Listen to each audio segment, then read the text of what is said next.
Also, if I think everyone here knows, but Devon's birthday's in like 5 days, so that's why we're all dressed nice. Happy birthday! Hello, everybody! Welcome back to Territory's Trespass, episode. You see, we zoom out away from a television screen in an office that is playing an old episode of Territory's Trespass. Zooming out, we see a plain, small office with a desk, a computer, a chair across from this TV, playing this rerun of Territory's Trespass, and trying to turn off the TV, we see Devon. Describe yourself for me, please.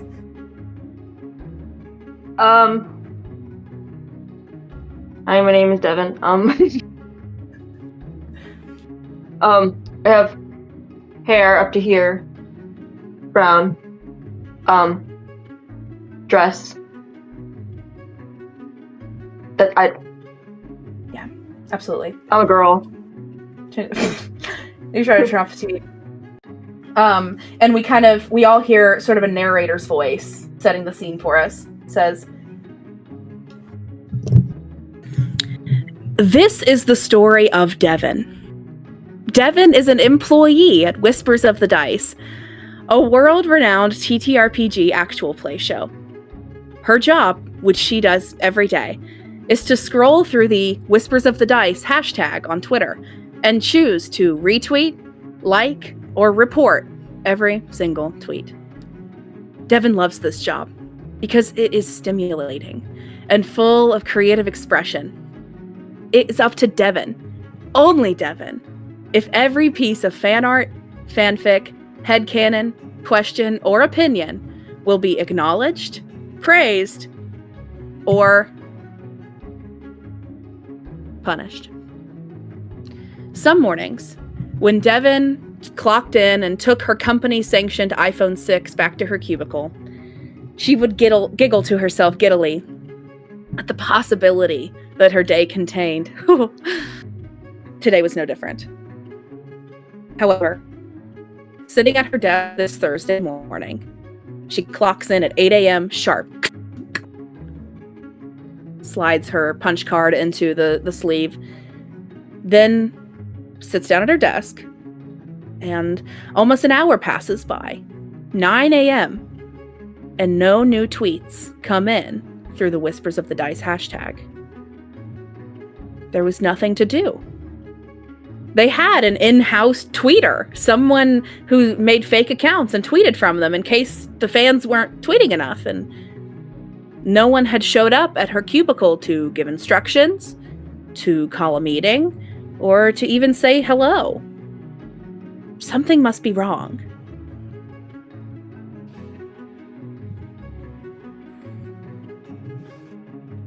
Something must be wrong. Yeah. What do we see Devon do? She's gonna get up from her desk and poke her head out the door. Or she's in a cubicle. She's gonna poke her head out of her cubicle to see if she can see anybody. You look out and you don't see anyone in the cubicles around you.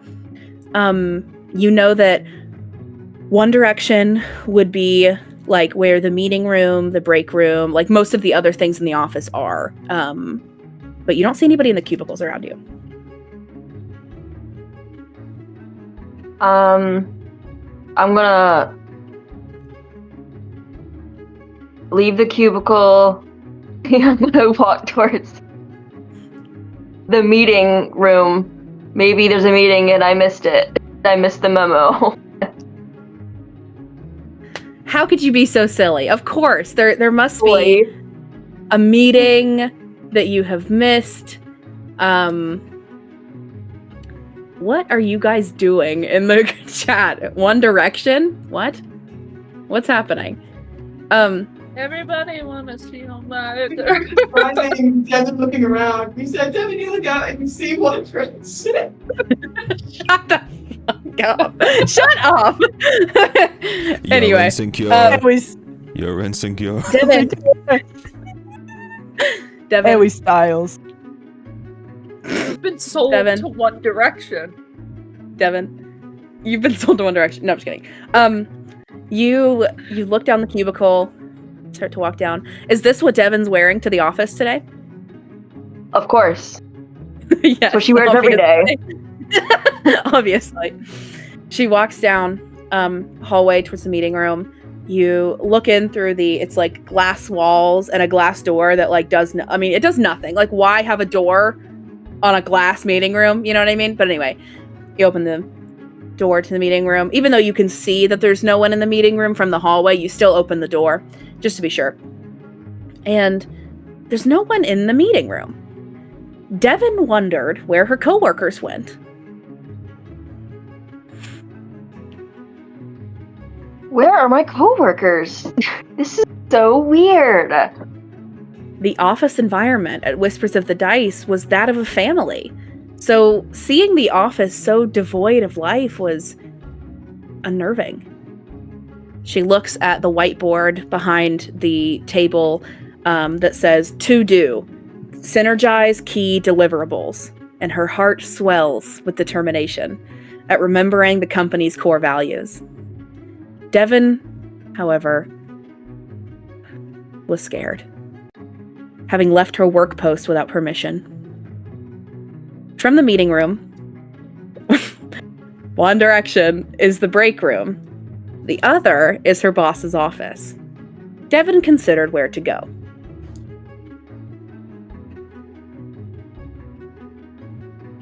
Devon will go to the break room. Wow. You walk down towards the break room. This place, Devon, is... it's just a worker's dream. Every time that union rep shows up at your house and tells you that you are being treated inhumanely, you say, "Please get off of my property." Because as you look up at these flickering fluorescent lights, and you look down at the very short shorn carpet, and the plain white walls, because decoration is distracting, okay?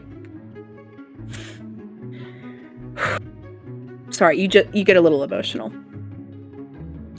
You walk down to the center of the hallway, and one of the only pieces of decoration that you see, the only piece of decoration that you need, giant picture of the Whispers of the Dice logo on the hallway. You turn into the break room, and you walk in.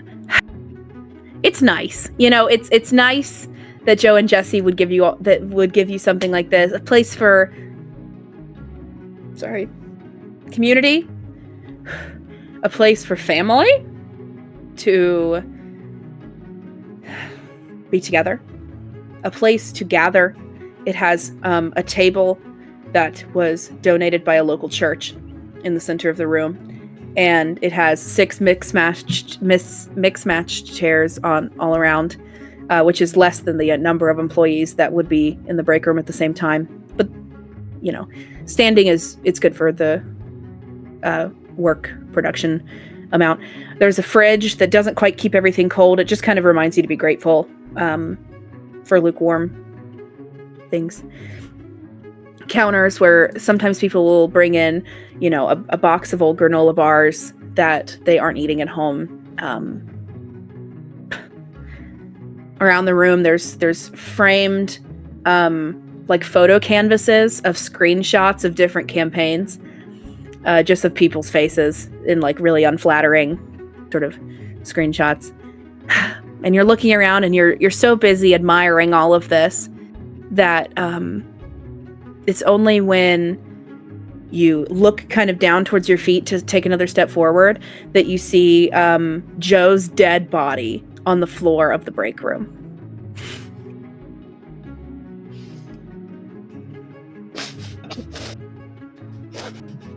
Joe?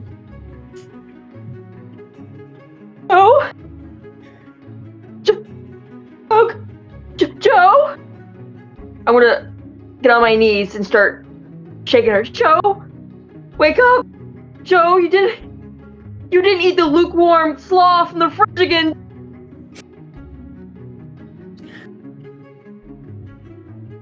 You check a pulse. She's dead. Oh God. She's dead. God. No. What am I gonna do? My mic cutting out. My voice is too high. My boss is dead. No. Oh no. Devon, roll me an investigation check. And just add, Sebastian, give me a number between 1 and 9. 9. Add 9. What the hell? You're a very investigative girl. Sorry, my D20, which is right here, is gone. I feel like it might be just important for her to be good at this. Just roll a d10 and add it together. Just roll a d10 twice and add What it is wrong? Yeah. No, that's insane. That can't be the rolling of D&D tonight. Yeah, just roll 2 Okay. d10s and add them. Okay. and then add 9. Also, I retired the dice bowl. I'm going to use this now because I painted it. Just keep rolling until you hit that 20. Yeah, what am I going to do about it? 5, Okay. 9, Okay, so 14 plus what? 14 plus 9. It's 23. 23. Hey, why did we pause for so long? 23, Devon. 23, yes. What? Is that not right? Okay. Anyway, you got a 23. You see that as you are clutching Joe's dying body, you're thinking back to all the memories that you two had. What memory of Joe and Devon's friendship before the fame, before the corporation, what memory comes to mind? Oh. Gotta be way back in middle school. During a movie in class, Joe had gotten a nosebleed and ran to the bathroom. And I ran out because I was worried. She was there for so long. And I go to the bathroom. And there's everywhere. And she's so scared. Yeah. So I got some toilet paper and held it. And then I took her to the nurse. Yeah. And she bled for 2 more hours that day through a math test. Yeah. You're thinking about that. You're thinking about blood. You're thinking about biological sort of clues that could have been left behind. And you see near the body, pick it up off the carpet, a short brown hair. And if you sort of like then go back and you kind of check the body more,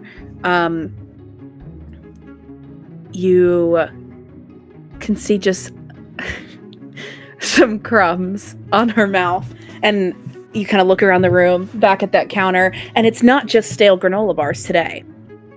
There is a pan of lemon bars on the counter, powdered sugar on top, with 1 square cut out.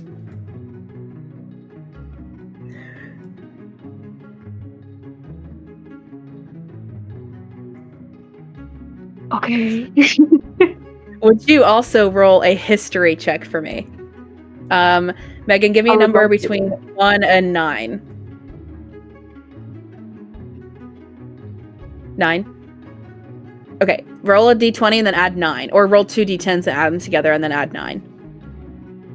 And Uh-huh. 10. I don't think. Great. Well, this is a d12. Stupid. I picked up the wrong one. Okay, yeah. My bad? That was my bad. Guys, that was my bad. I'm gonna do it over again. 8. Devin Yeah. should get to roll whatever she wants on her 7. birthday. You can roll. You could tell me you got a 40, and I'd go, yeah. So, I got a 7. and also on that 15. last, good catch, Brooks. On that last first thing,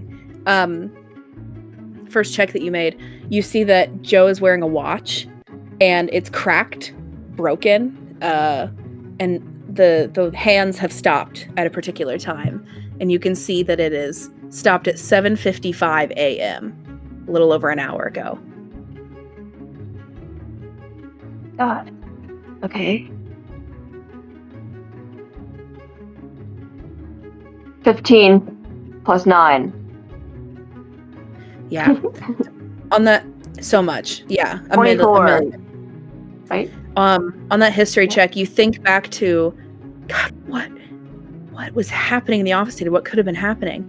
And you remember Joe mentioning something about coming into the office early on Thursday to set up a party to celebrate Employee of the Month, which was going to be unveiled today. You can actually even see there's like a little, I almost said ofrenda, like a table with a curtain, and behind it clearly being like where they pull the cord and then the Employee of the Month is revealed. Yeah, and like we mentioned when you punched in this morning, you punched in on a slider thing, and hers was already punched in for the day too. Okay. Where is the punch-in thing? It's be in the hallway right outside of the break room. Okay. I want to go and check that, but first, I want to peek behind the curtain and see who won Employee of the Month. You go. And throughout the whole month, you have been hearing Sebastian, got in the bag, I know this is true. I got in the bag. I'm trans, so they have to give it to me. So it's just, they're not going to survive the hit if they don't.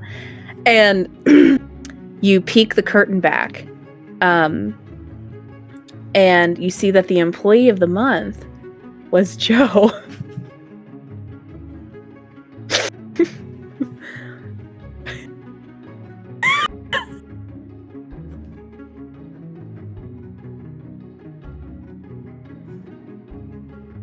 Okay. Whatever.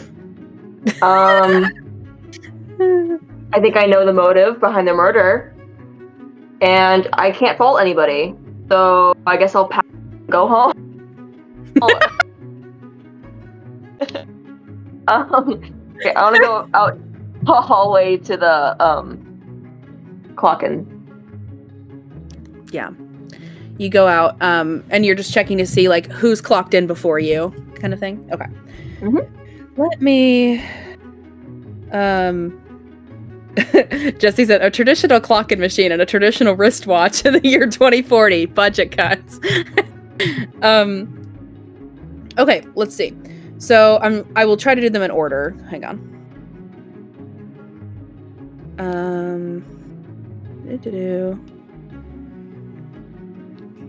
So you guys see Josie clocked in at 8 a.m. Sorry, before that, Sebastian clocked in at 7:30. Megan clocked in at 7:35. Is someone writing this down? I hope someone's writing this down in order. Can you do that, Megan? Can you text it to the group chat or something, or put it in the chat or something? You start over. 7:30, Sebastian. 7:35, Megan. 7:50, Jesse. 8 o'clock, Josie. 7:55, Joe. 8 o'clock on the dot. Devon. Brooks, 8:15, late today. And so far, I'd say it's about 9:30 right now, Devon. Abby hasn't clocked in yet for the day. I think that's everyone. Jesse, 7:50, if I didn't say Jesse, 7:50. Abby, your performance review will be tomorrow. Your performance review is tomorrow. So, Devon, this is all the information. What do you want to do from here? You have your order of who clocked in what order. Megan has that for you. Okay. So, Joe clocked in at 7:55. Yes. Was that was also the time on her watch, right? No, sorry. Joe clocked in at 7 a.m. She died at 7:55. I'm sorry. Oh, 1 second. that changes everything. I was like, damn, she died as soon as she clocked in. Like, waiting for her. Literally me. Literally me at work.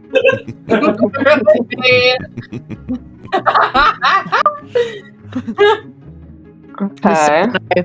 The second I get to work, I'm dead. Just kill me.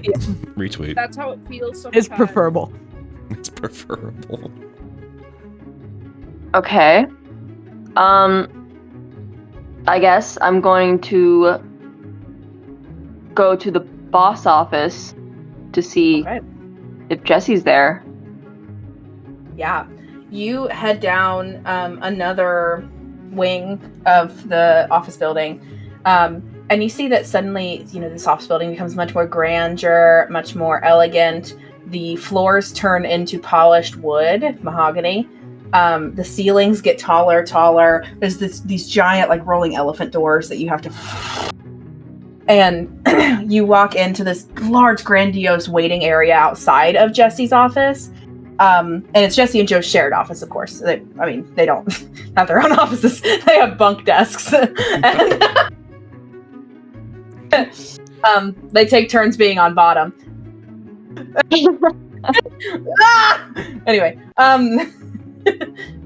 so you walk in, tall vaulted ceilings, probably 20-25 feet tall, large floor to ceiling bookshelf with this kind of cathedral shaped window. And it's stained glass. And guess what that stained glass design is? Monsters of the Dice. Okay. You go through and you see that in front of the large double mahogany doors that go into Joe and Jesse's office, there is a large L-shaped desk with... I just realized what Abby was doing. There's a large L-shaped desk with a computer monitor, a corded phone, a stack of a filing paper sorter, tons of drawers, very neat, very meticulous. And sitting behind the desk is Jesse and Joe's secretary, Megan. Megan, would you describe your character for us? My character is Megan. She is just this cash, slick, Whispers of the Dice purple blazer. She has a PhD, 2 of them actually. And she's really happy to be here. Burning union letters for Jesse and Joe, and keeping health and safety at bay, and just organizing a coffin drawer. She's having a great time. She's typing on her typewriter. Devon, you see Megan typing on her typewriter. Megan, hi. How are you? I'm so good. Right. Do you have an appointment with the boss man? No. But I do have an emergency. Have you seen Joe today? Perchance? I don't think. Megan, we can't hear you, babe. Can you move your mic a little closer? Yeah, sorry. It's on the other side of the room. We'll share. It's 9:30 now. She should be here somewhere, but in the boss today is just Jesse. I think she was probably She's probably, I don't know. Don't tell anyone. I think she's getting employee of the month today, so I don't know if she was maybe doing anything for that. But don't tell anyone. Brief correction. It took Devon about 10 minutes to cross the campus and get to Jesse's office, so it's now 9:40. It's 9:40. 10 minutes. Should be here somewhere.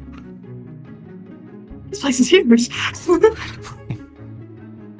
Okay. Interesting. Actually, Megan. You said there was an emergency. Is something wrong? Yes. Our beloved boss, Joe, is dead. She's dead. Dead body. She's dead. Her Is in the body? break room. Right now. What? She died in the break room? No. Evan, what are you talking about? What do you mean? What happened? I don't know. Someone here murdered her.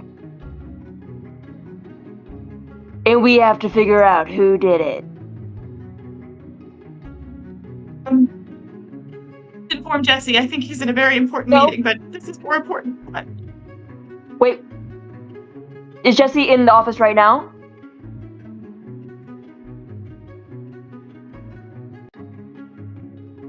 Yes. Yes. I got the heads up from Joe. Sorry. Joe's spirit. Let me talk to him first. Okay. Yeah. Yeah. Should I, Evan, you know we can't call anybody. Like, Jesse and Joe, they were really big about, like, image and stuff. They make me burn letters and things. We can't.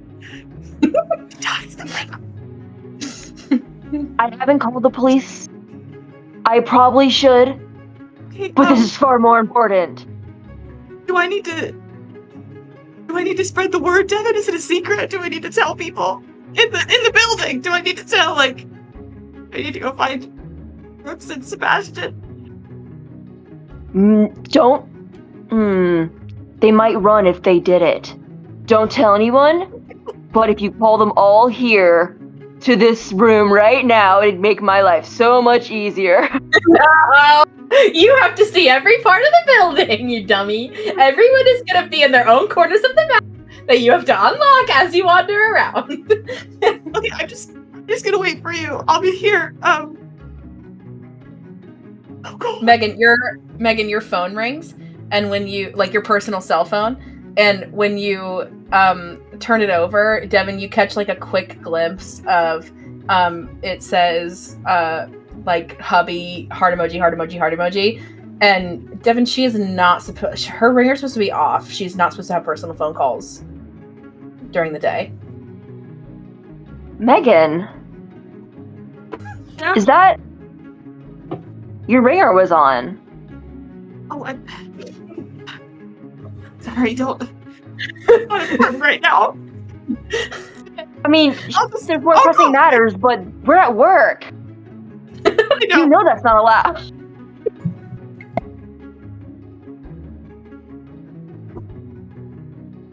I'm sorry, do you have an issue with the policies and rules of this workplace? No, I'm thinking about getting them tattooed. Really? I'm sorry. He has an interview today. He was going to tell me how it was going. It's not important. During your 15-minute lunch break, I hope. He's probably At 9 a.m.? He knows you're voicemail. busy. He does. I'm really busy. I'm doing important work. He knows that I'm supposed to be organizing the coffee cabinet right now.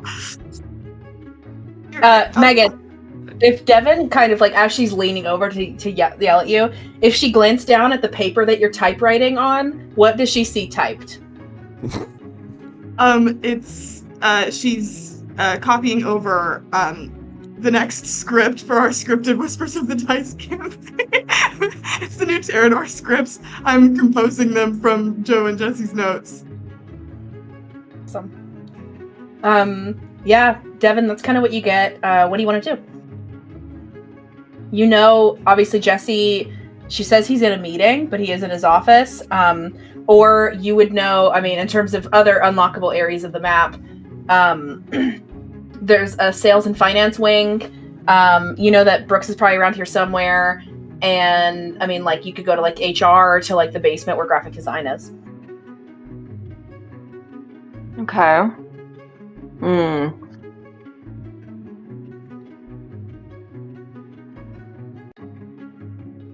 How long is Jesse gonna be in that meeting? Would you say? No, he kind of just says, "Go into a meeting. Don't open the door." But I think this is more important. I think you could probably go talk to him. Okay. It's his cousin. Let me in. Megan, when Devon tells you of the death of Joe, you don't think about Joe. Instead, you think about Devon. Your friend Devon, who had to have discovered such a site, you know. Yeah. And she's a good person. She's a good lady. She saved Joe from a nosebleed once. What memory of Devon comes to mind as you're reflecting on from before the fame, from before the YouTube? What comes to mind for you? I would say that my most treasured memory of Devon was just our fearless leader in this trying time. Is I played in a small D&D campaign for her before we got famous. Yeah. In which we played a spider family. Yeah. And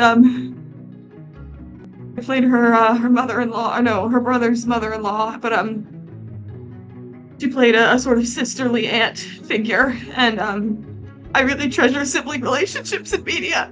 And she was playing a very sassy older sister who was drunk all the time and had had several husbands. And she was very, very personable. Yeah. Treasure it. Yeah. That's who I want leading us through this trying time. Yeah. Yeah. Give me 1 second. I have to send a text message. On company time. What company is it your break?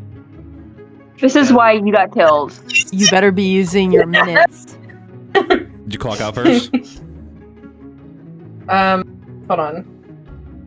I'm in charge. I'm the evil CEO. You're dead. You're dead. So you're dead. You're dead. You have Be in charge if you're dead. you have an iPhone? Where's your flip phone? Your BlackBerry? To Bluetooth, in-ear Bluetooth. Yeah, it's in your Bluetooth. Sending She's a- texting. with Sending her a in your text. Bluetooth. Computer. Hey. My corded Computer. phone from the 1960s goes crazy. That's not funny. Not for people in them. You have to hit 9 With your before hitting the iPhone. numbers. They can comment. Yeah, with your iPhone 16. Hey, can we also say, though, it is just aesthetics, because Devon is leased an iPhone 6 every day so that she can tweet. Please. Why an I tweet iPhone from my 6? iPhone 6. It's No. You might as well really- give her an iPhone. Because they're like No. $10. It's the funniest iPhone. iPhone 6 is the funniest iPhone. It is. And you know the Twitter is so slow on that phone. Yeah. Yeah. It constantly has to say charge, because if you unplug it for 30 seconds, it'll die. It's not that there's no new Marcus tweets, just say- is that the phone finally stopped receiving Wi-Fi signal. Right. It's still on LTE and it's hanging in. It's just LTE It takes now. 1 hour It's to it takes 1 hour to type out a tweet. And To like change the emojis. I like that this game anticipates a future where not only do I have a husband, but Twitter is called Twitter again. Yeah, I only for iPhone 6. second- Yeah. Twitter. iPhone 6 And- didn't And update, we so We bought it. Oh, you're right. Yeah. We bought it. We bought it back, so. We bought it, but Devin we're owns using Twitter. landlines and punch-in cards and traditional watches. All right. All that's of our what budget ones went with. We just run Twitter. We named it Here we go. Critter. We've Critter. Here we go. Yeah, so that, you know, you can see Megan's clearly experiencing something. Are you going to interrupt Jesse's meeting? Of course. Yeah. You go up. Do you knock or do you enter? I'm going to start knocking, but in the middle of the third knock, like the third knock has barely knocked, I'm gonna barge in, open the doors, and go through. You see, there's, these double set kind of this shape mahogany doors. You push them open, they open at the same time. You walk in and you see similarly like this big bay window with the book sitting shelf and library like book walls all the way up here. They're just full of D&D source books we've never opened. And it's also full of like, there's this long chronicle of all the novels that Jesse has written about our D&D campaigns, just, and some little memorabilia. Like we got an Emmy, we got a Tony, we got a Grammy, we got an Oscar. Those are up there, whatever. So, anyway, it's just little things. We make music now. It's just little things. It's just little things. So, then there's also a giant fish tank that takes up like a big portion of one wall of the office that's full of sharks and piranhas and just sort of like really exotic tropical fish. And that are like James Bond villain? that are just totally illegally imported. Just because you have the money and like what else are you going to spend it on, You see the aforementioned bunk desks that they're sort of like there's one on the ground and then there's a riser up as the other one. So when you walk in, you can see both. They're like sitting like this and you can see from the side. You also see Jesse is sitting on the bottom bunk right now, and he is sitting on top of a human person that is on all fours. What? So he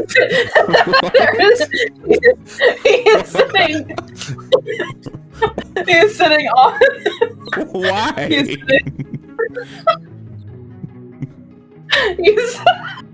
sitting on. Oh my god, don't you think I'm about to get there? Anyway, any questions? No, he's sitting on top of on the back of a human person that is on all fours. This used to be Nolan's job, but since Nolan signed with SAG, he's a union worker now, and this is a right-to-work company, so he can't work here anymore. So Nolan has been fired, unfortunately. You don't know who this person is. I'm trying to think. We don't have any other men in our whole thing. There's no one else. It can't be Aaron. It can't be Aaron. It can't be. Aaron runs our other branch somewhere else. I don't know who this is. And hey, it doesn't matter. Jesse's sitting on him. Next, moving on. Jesse's sitting on the back of a human person. And, yeah, you. Is there an empty human person on the top bunk? No, this is this guy's job. We're never sitting at the desk at the same time. So, we're never sitting at the desk at the same time. Actually, you know what? Should it be Aaron? I don't know. I'm just thinking. Should it be Aaron? I think it's Aaron. Okay, it's Aaron. Okay, it's Aaron. Aaron, Jesse's sitting on top of Aaron. And Devon, you walk in, and this is what you see. What do you do? Hey, Jesse.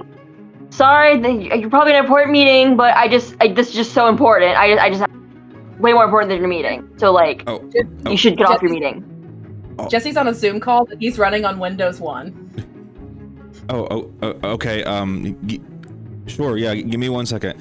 All right, Brennan, Matt. Okay, real quick. I know that you guys are getting older in age and you're looking for someone to take over the company.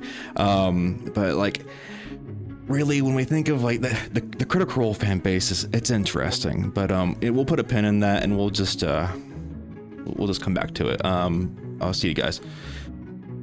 Well, hey, Devon. Yeah, what's going on?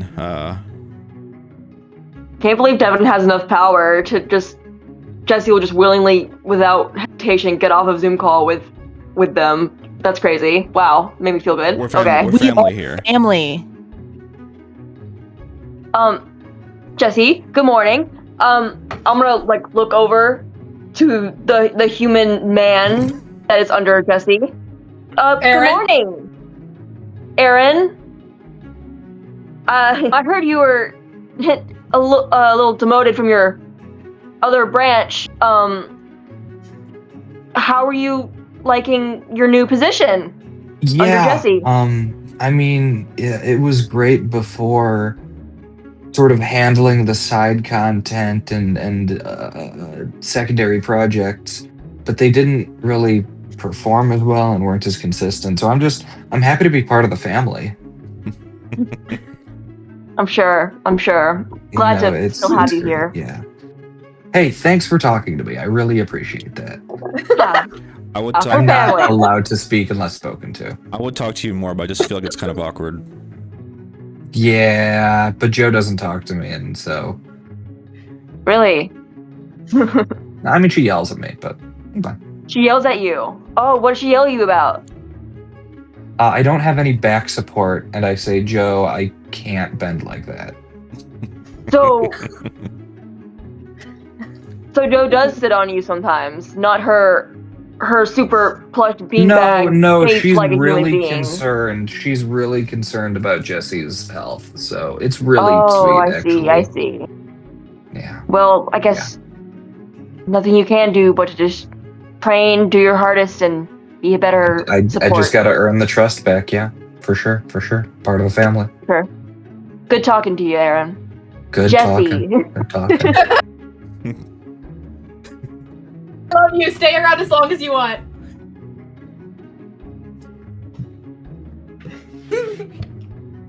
So Jesse, you haven't seen Joe at all this morning?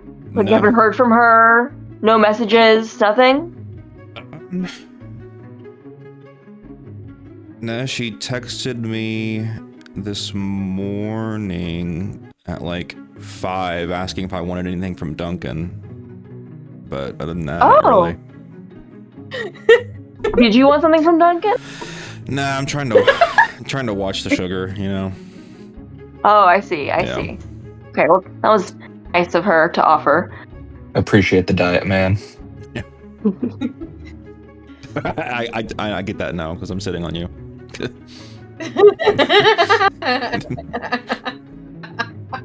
Man, these protein farts are. I'm so sorry. I'm so sorry. I'm gonna throw up.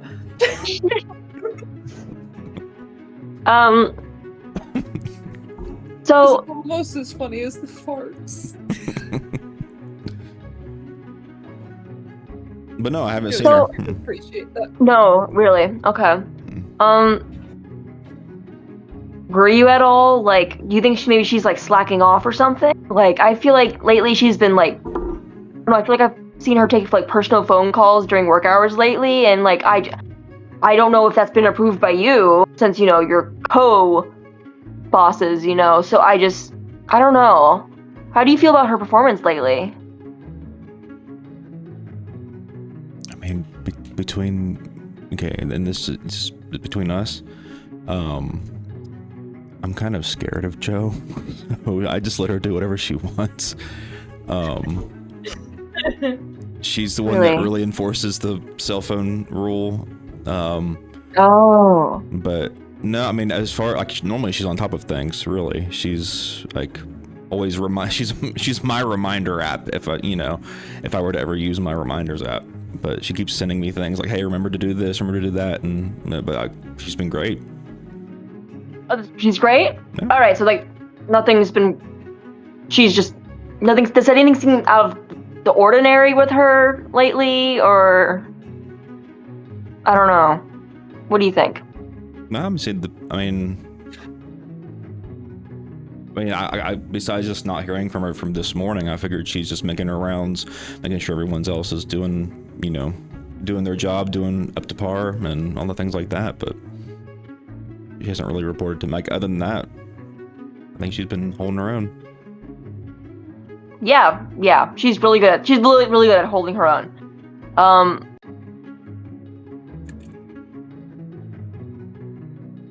Topic ish. Hypothetically, this is hypothetical. Sure. What if you said you were scared of her, right? Mm-hmm. So, like, I get that. Hypothetically, if you were to hear right now that say she, I don't know, she died and her dead body's in the break room right now, how would it make you feel? Like, hypothetically, of course. Now, Devon, we've established that one of my biggest triggers is family member deaths, and we can't really joke about that kind of stuff. But it's one of mine too. No, right. well, not really true. I kind of make the jokes about it. I mean, it's different whenever we make the jokes, but it's not a joke though. It's just a hypothetical. It's for like team bonding. You know what I mean? Company bonding, family bonding. That I learned. I just, just wondering. Be as honest as you would like. I mean, if that were the hypothetical, in this hypothetical situation, we would have to take it very seriously. We'd have to, have everyone stay back from the crime scene and then try to figure out what we can.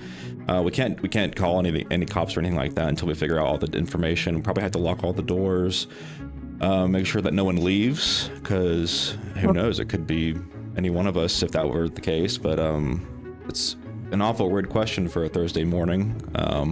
It was, yeah.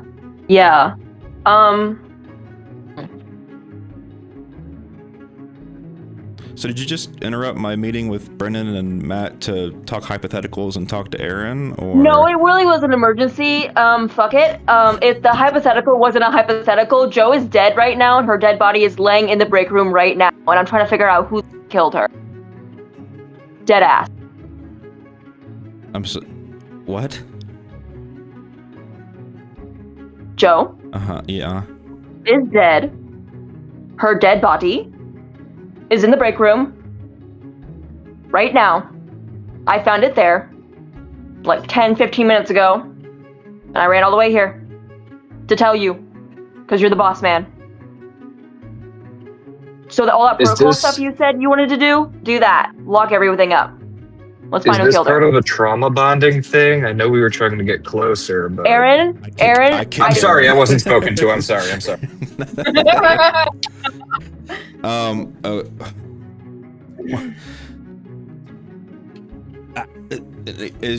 Where's like the camera room? Do we have cameras in this building?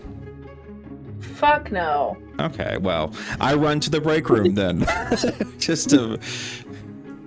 Before you do, Aaron and Jesse, both of you, if you wouldn't mind, you're watching Devon recount this horrible experience that she had walking in on her best friend, who does no wrong, dead on the break room floor.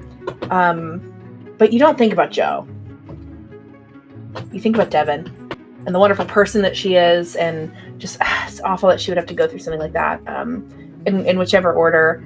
Just what memory of Devon before the fame, before the YouTube, before Whispers, before we got big, what memory of Devon comes to mind?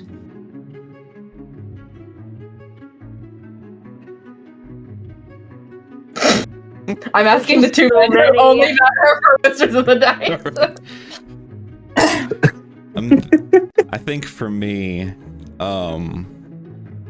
would be specifically whatever that, I forget what the one shot or background session it was, where it was literally just me and Devon. What was that? Was that hell? Bart's character interview. Was that the interview? Or I think it was something with hell, but maybe not.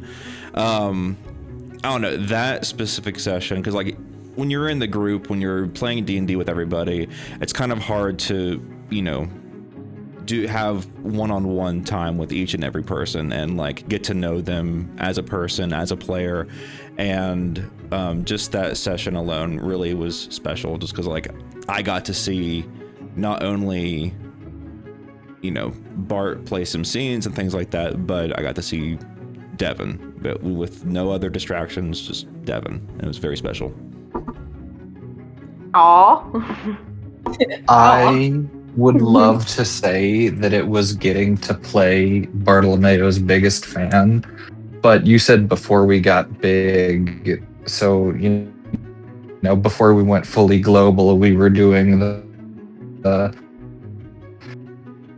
just US tour, and it was the time that I actually got to meet Devon in person on the tour bus.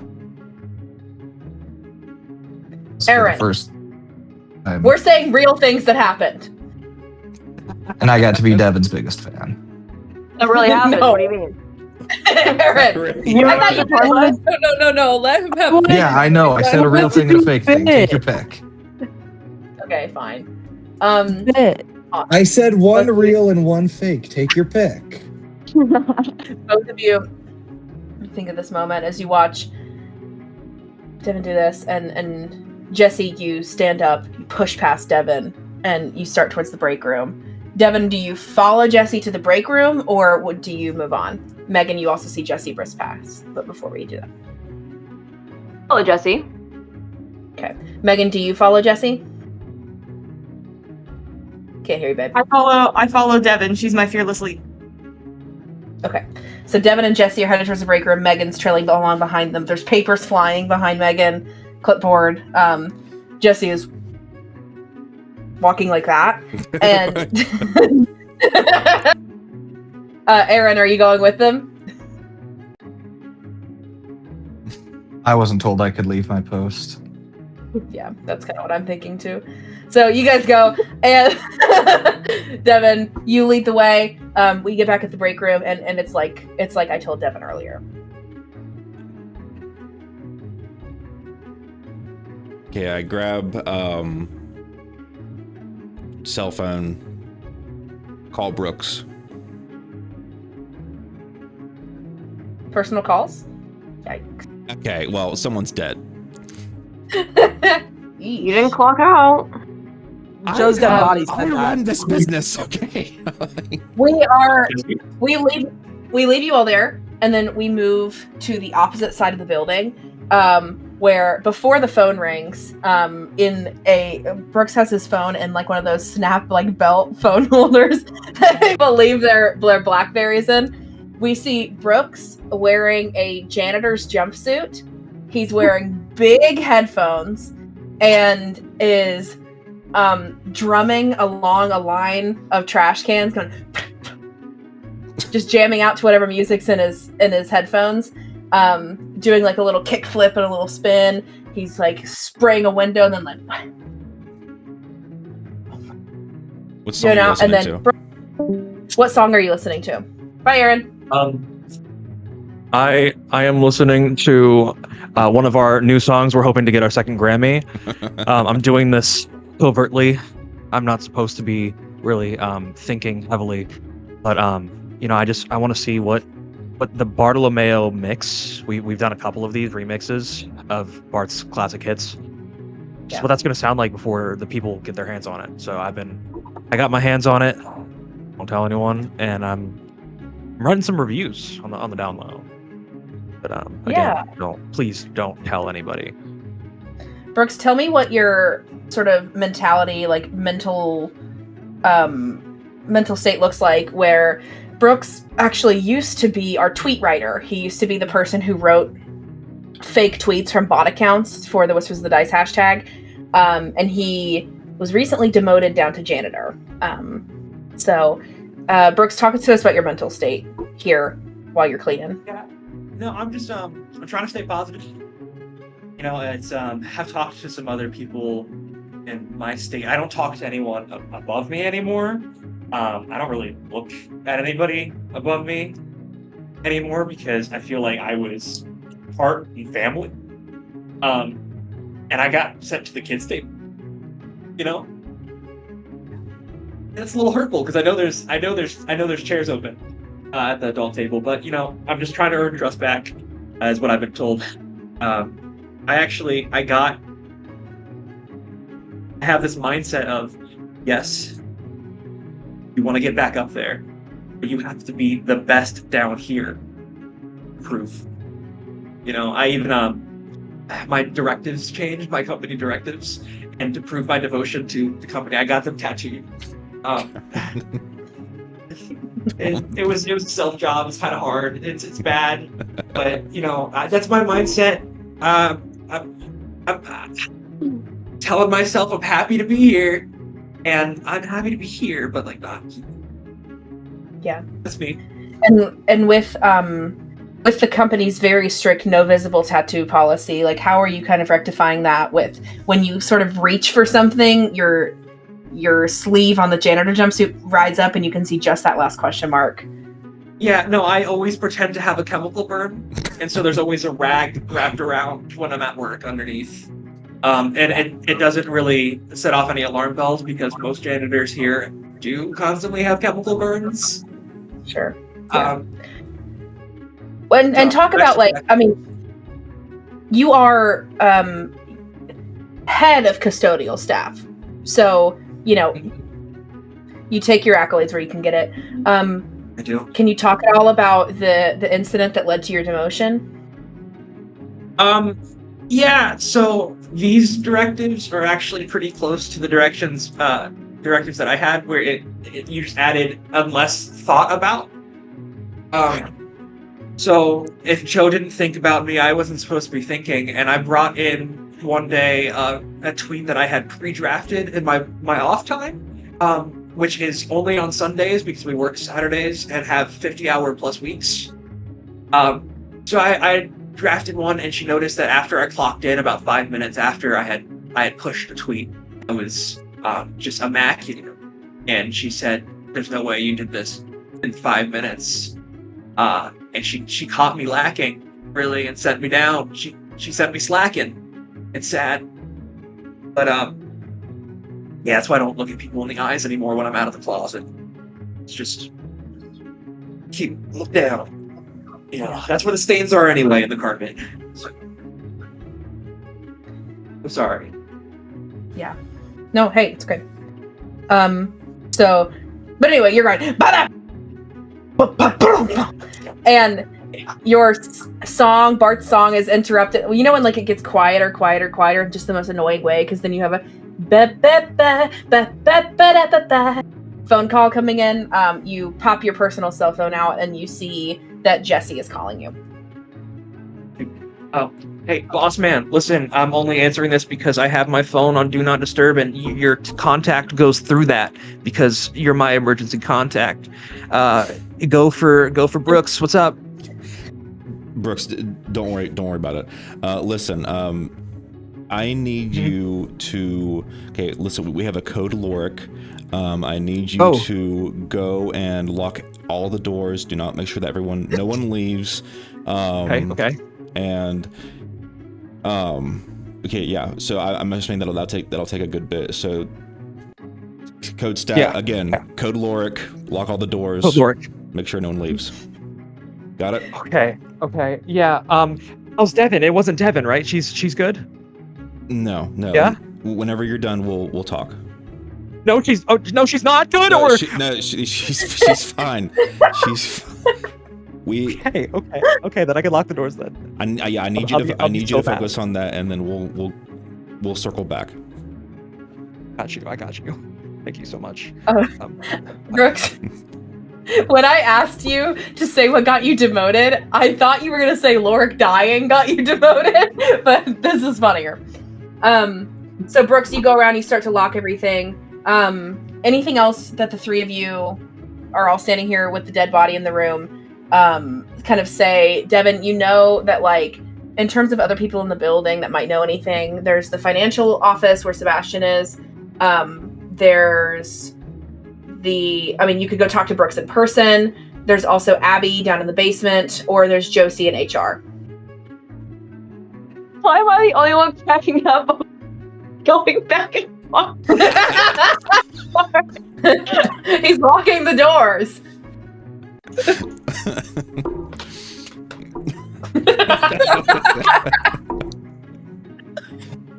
Oh shoot. Nice. I am jealous of that. I mean, so many grapes. What were you saying? I was too busy looking at Brooks. Yeah, so in terms of just other people that might know stuff, there's the sales, finances, merchandising, and sponsorship cooperation office, and kind of just anything like marketing, advertising, anything like that. Sebastian is the head over there. You know that you could go talk to Brooks in person. Josie's down in HR. You're pretty sure that there's somebody else wandering around the office that you don't remember the name of, that you could probably, like, they're in Whispers of the Dice. There's something somehow connected to the cast, like you could probably find them too, or you could find Abby down in graphic design. Okay. In terms of just people that might know anything. Right now, with little evidence, other than being my work rival, I think Sebastian did it, but I'm gonna leave them for last so I don't end this quickly. So, I want to go see Abby at graphic design. Okay. I think, is it fair to say Jesse and Megan are going to stay in the break room and kind of discuss what to do? Right. Devon, you kind of like sneak out while they're sitting there going, deciding what to do. Devon, you go out, you go down the musty hallway, you click the elevator button 3 times before it ever actually, dings that it's going to be coming down. And hustling in, looking very sort of like sweaty, disheveled, you see Brooks jangling like a big ring of key, just a lot of keys, like a key for every door, just jangling them, and like not necessarily even like fully stopping, but certainly busy and headed by. You guys could definitely like exchange a word or two, but that he has to get moving, and your elevator's almost here. 1 key for every door instead of a master key is so funny. They're labeled 1, 2, 3, 4, 5, 6, 7, 8. Number 9 is missing. Number 9 is missing. Every room in this building, including every single cubicle, has a lock, and on it is a different key, and each one is titled a different Whispers of the Dice character. So Devon, you're in the Bartolomeo room. That sort of thing. But yeah, like, if you wanted to say something to Brooks as he's walking by, like, you could probably have a quick exchange. Brooke, my mic working? Talk lower. Alright. Hey!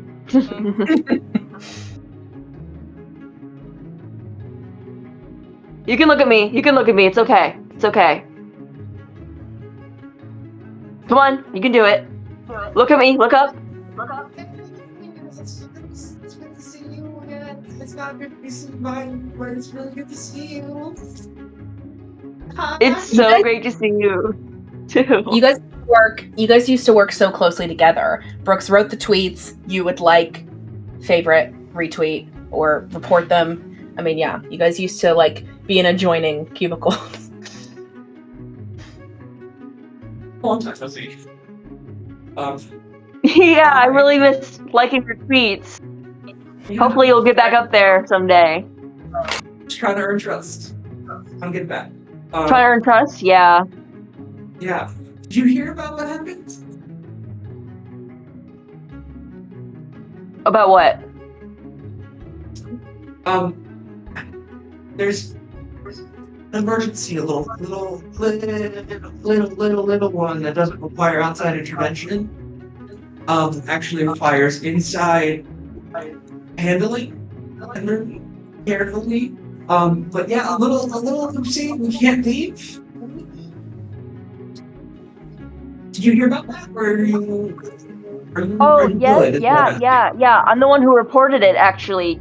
How much detail do you know about it? Just that someone's dead. You found the dead body? Yes, I did. I found it in the break room. Oh, no. Brooks, as you hear Devon talking about finding, still you don't know who died. You don't think about whoever that sucker is. You think about Devon. And a memory comes to mind. what memory of Devon comes to mind before the fame, before the YouTube, before the Wizards of the Dice? What memory comes to mind of your good friend Devon in this moment? Devon, I'm gonna be so real with you. I don't even care who died. Because 1, you're alive. 2, you had to go through that trauma. That sucks. I mean, you're the one not only who made Omega come to life, right? But you're the one that carried me to my original position. After that Jeopardy win, Joe trusted me. And everyone knows that I could not have done that without you getting me 1,000 points that I then split off from you and used for my own game. I couldn't have done it. Thank you so much. And I just hope that you don't be traumatized from seeing whoever that idiot was who's dead. I know we're a family, but like everyone's got a favorite member of the family. And it means a lot coming from you. Thank you. Thank you. Speaking of off topic. Speaking of your favorite member of the family, just between us, I won't tell anybody. Yep. Be as honest as you want. Who's your least favorite of the family, would you say? Oh, just between us? Joe. Yeah, just between us. Joe? Wow. Yeah. Wow. No, I mean, because... is it because you got demoted? Yeah, she demoted me. Oh. And she did it for the fact that I worked on off hours. And they're like, always be working, but then don't be always working? That does make no sense. You were working on off hours, because that's like every corporate's dream, that you use your free time for work. Jesse gave me a hug when I did that. So that really is confusing. He gave me a little kiss on the head, and he said, "Good job." And I said, "Thank you." But Joe just yelled at me and made me in a closet. He's like, I'm still trying to figure out how to lock this thing because I used all the other keys and normally I only have to use one key. Only one, and now it's lost in all the other keys. You see that in all this time, the elevator has only gone down 1 floor from 25, and you guys are on the first floor. Brooks is standing right in front of the janitor's closet. And it's kind of like... It's not an electric room, it's a janitor's closet. And like, you have... I mean... a little bit of time here. If there's anything related to the janitor's closet that you want to do, I mean, this is Brooks's kind of like, it's essentially his office. It's his home base now. But you see Brooks like flipping through all these keys, and he finally finds the right one and opens it. And you can like, when he opens it to go inside, you can see there's like shelves full of like cleaning products and chemicals and that kind of thing. Wow, there's so many cleaning products and chemicals. I didn't know. Do you get used to all that every day? Yeah, I have to keep meticulous track of not only them, but how I use them, because if I take any product out and lose it, I have to replace it. But you notice that these are all great value products. If I lose it, I have to replace an entire shelf full of the most expensive products that is available in my mind. So yeah, no, I do get used to it because I basically have to know it inside and out, but apparently I can only think when I'm here, so I have to really try really hard. I'm proud of it. Nothing ever goes missing here, which is great.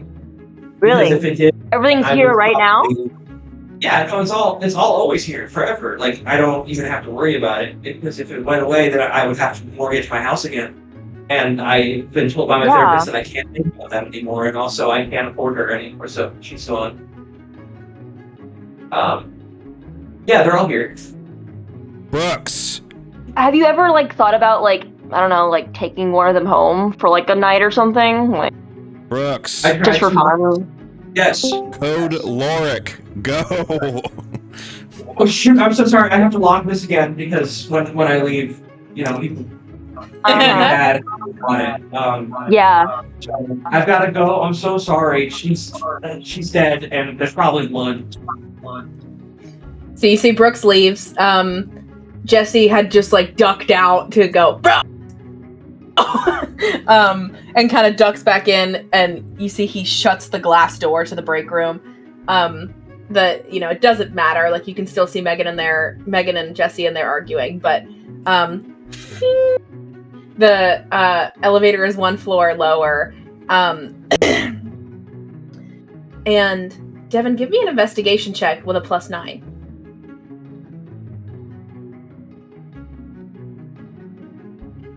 Shit. Okay, yes. 1. Okay. 3. Yeah. 13. So 4 + 9. Brooks didn't get the door locked all the way. I open door. You look inside. You see that you're looking through and it's all labeled of like what should be where. And there's one empty spot. One spot where there should be something, and there is not. There's just the label. It says rat poison. Oh my god. Oh my god.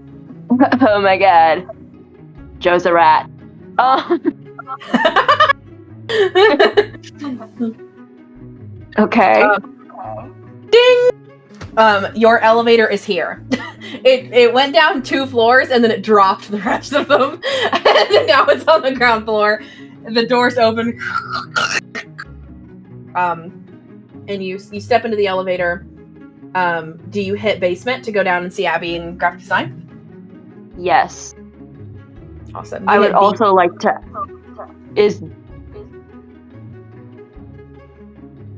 Brooks did mention as he was leaving that Joe is dead. However, no one told him that Joe is dead.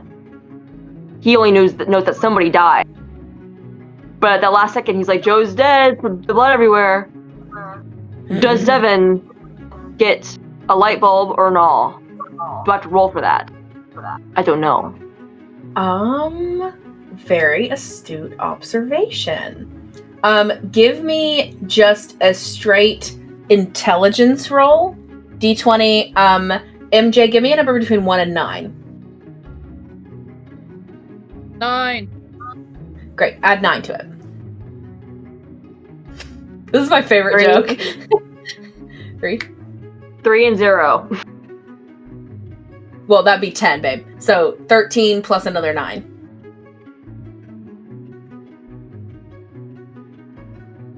Are you okay? Yeah, 22. Yeah, okay. right. They were doing this, and obviously that was like to tell me what it was, but that was just more distracting than anything. Awesome. So, yeah, 22.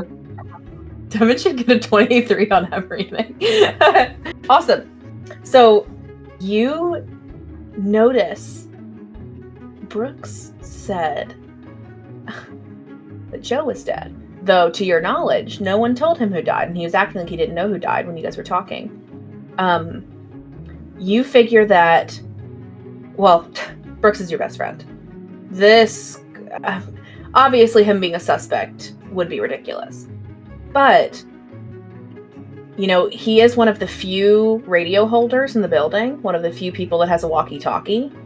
So maybe in some kind of radio communication between Jesse and Megan, or between Jesse and someone else. Maybe he heard something over the radio, but you don't know why he would have pretended that he didn't know who it was to you, if not just because he didn't know if you knew.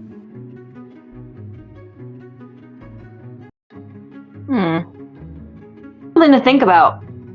Store that in a file in my head. You step into the elevator, the door's shut.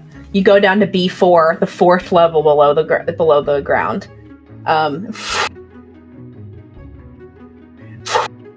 When you get down here, first the metal doors open, and then you have to pry open the crisscrossed metal doors, like the old-timey elevator doors. And you step out into, imagine I mean, for our college people, imagine the library basement, but imagine this dingy, carpeted basement with just, it seems mazes and mazes of hallways and crisscrossing things that go into little tiny offices. And you head back to where you know that Abby's office is. Abby is the head of graphic design for Whispers of the Dice. And you head back to the backmost staircase. And you see, you pass, a big pot that is, dripping water into it. And underneath the staircase, in, the triangle that, is sort of left there, there's a wall and a door that is shorter than, an average person would be. And there's a crooked sign that says the Theo Holloway room, where Abby Nelson, head graphic design. And when you kind of and open the door, it comes off one hinge, and so it kind of ooh a little bit. You kind of have to set it up right again. And inside, you see just the most cramped little triangle office space ever. There's a desk shoved into the slanted part of the wall corner, with 6 monitors that all have a different logo or character art or something on it. And you see, well, I'll let Abby describe her character in a second, sitting at this horrible office chair. Here, get close. Drawing on a sketch pad with one hand while drawing with the mouse with the other. And underneath her feet, you can see that she has her legs pulled up into the office chair with her, because there's mouse traps all over the floor. So if she puts her feet down, obviously it'll go snap, snap, snap, snap, snap, snap, snap. So there's that. And everyone at Whispers of the Dice is allowed 3 personal items at their desk. So actually, we'll let everybody share what their 3 personal items here in a minute. Obviously, Jesse can have infinite. But yeah, Abby, tell me anything else about this office. Tell me about your character, and tell me what your 3 personal items are. I think in addition to that desk is that my hand that's occasionally doing the mouse will reach behind me to a laptop and type a single word. And those are, that laptop has all of the manuscripts for the books I write under a pen name. They are the books that keep me paid, because I do not get paid for this position. Every 10 minutes, I reach my hand back without looking, and I type a word because I remember what happened before it. Anyways, other than that, I think very similar to what you just described, just looking up at the screen like it's the sun. Yeah, you see, what are your 3 personal items, Abby? Oh, I think my 3 personal items are, I can pull from reality. Right here, there's this screen I have, which is a mouse with a hat on. Pretty great, very vital. I have this guy. Sometimes I talk to him. As you can see, he's very welcoming. Look at that smile. Anyways. He's so handsome. That's Colin. You have a little sticky note on that says Colin. This is my reminder. This is Colin. We get to see each other once every 3 weeks. And then, yeah, there's also this bowl that I have, which is my snack. I have not refilled it since 3 days ago, but I like to think that there's food in here. Awesome. Yeah, Devon, you see Abby in there, and she kind of when you open the door. Whoa! Somebody's here! How did you get in here? The elevator. Someone other than me uses it? Yeah. Yeah. That's great news. Yeah, sorry about that door. Oh, don't worry. It's a good day. Okay. You look busy. How's work holding up? Yeah, I just have to make 12 more headshots today, and then I can work on the next 15. Oh, what a gift! Honestly, it's a good. What day is it? Thursday. It's a good Thursday. Good Thursday. Good Thursday. You know, the holiday? The holiday? Good Thursday. The holiday? Good Thursday, the holiday. I'm not Catholic though, so I don't know. I'm guessing Joe's really been hounding you on this art. Especially since Aaron turned into a chair. Joe's had to take on all the side projects, and so I've got to do a lot of characters. There's a lot of characters, and it's mainly the same people that are just playing more characters, so it's kind of fun. Yeah. Does it stressful? I bet it gets really stressful, huh? Sometimes, but like my hand only cramps every day. It's a living. Is it? It is. I reach behind me and I type another word. Devon, personal device. Personal device in the workplace. What's that over there? Was that another Don't RP? worry. What is that? It's a typing exercise. Typing exercise. Mm-hmm. What do you need that for? You're supposed to be drawing. Sometimes I do text. Okay. I made the logo. I chose the font. That's true. Okay, I have to practice making sure I know how to spell. Oh, yeah, that is. Or else it says hard to remember sometimes.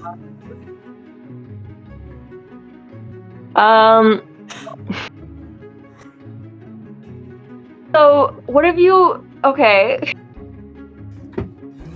How do you feel? Just between you and me, girl, just us. How do you feel about how Joe's running this place? Like, Joe's the rotating top of our bunk bed pyramid, So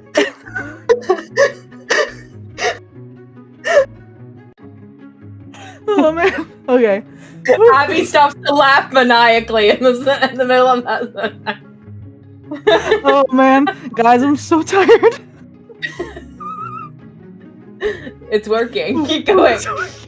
Okay, good.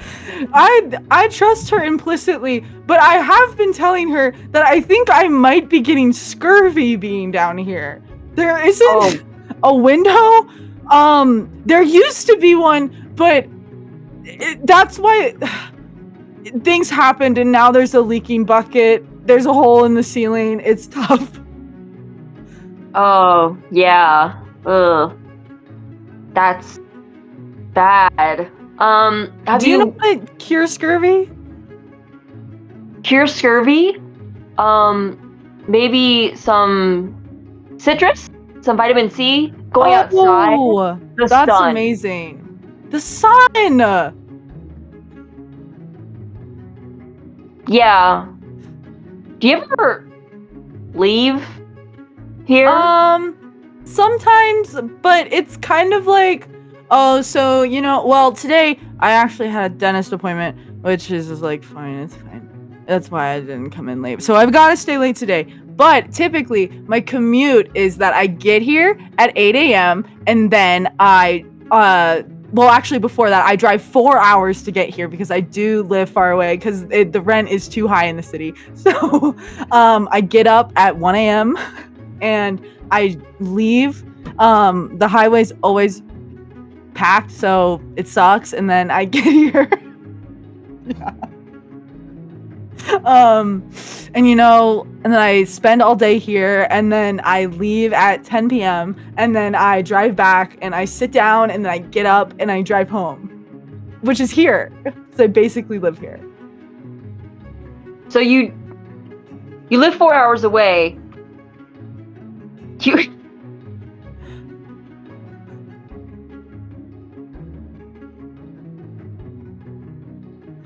Oh my god. I send that. So I send that in the Slack to everyone. Slack. You all get that. Yeah. I look at my laptop and I react to it.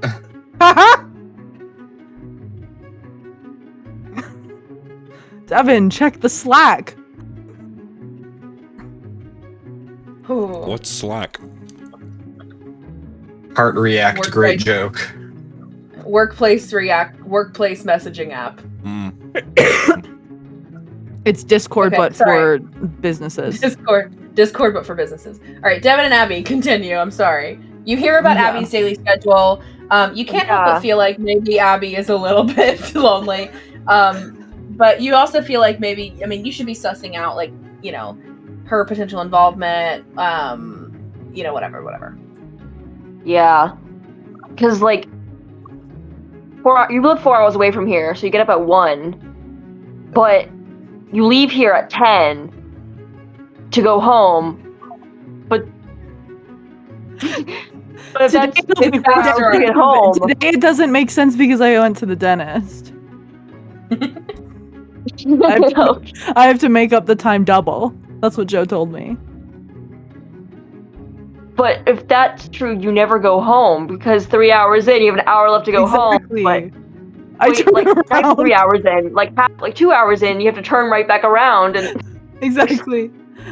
There's a specific stoplight that I always hit, and I take a U-turn. That's okay. So like you never have time to like, I don't know, like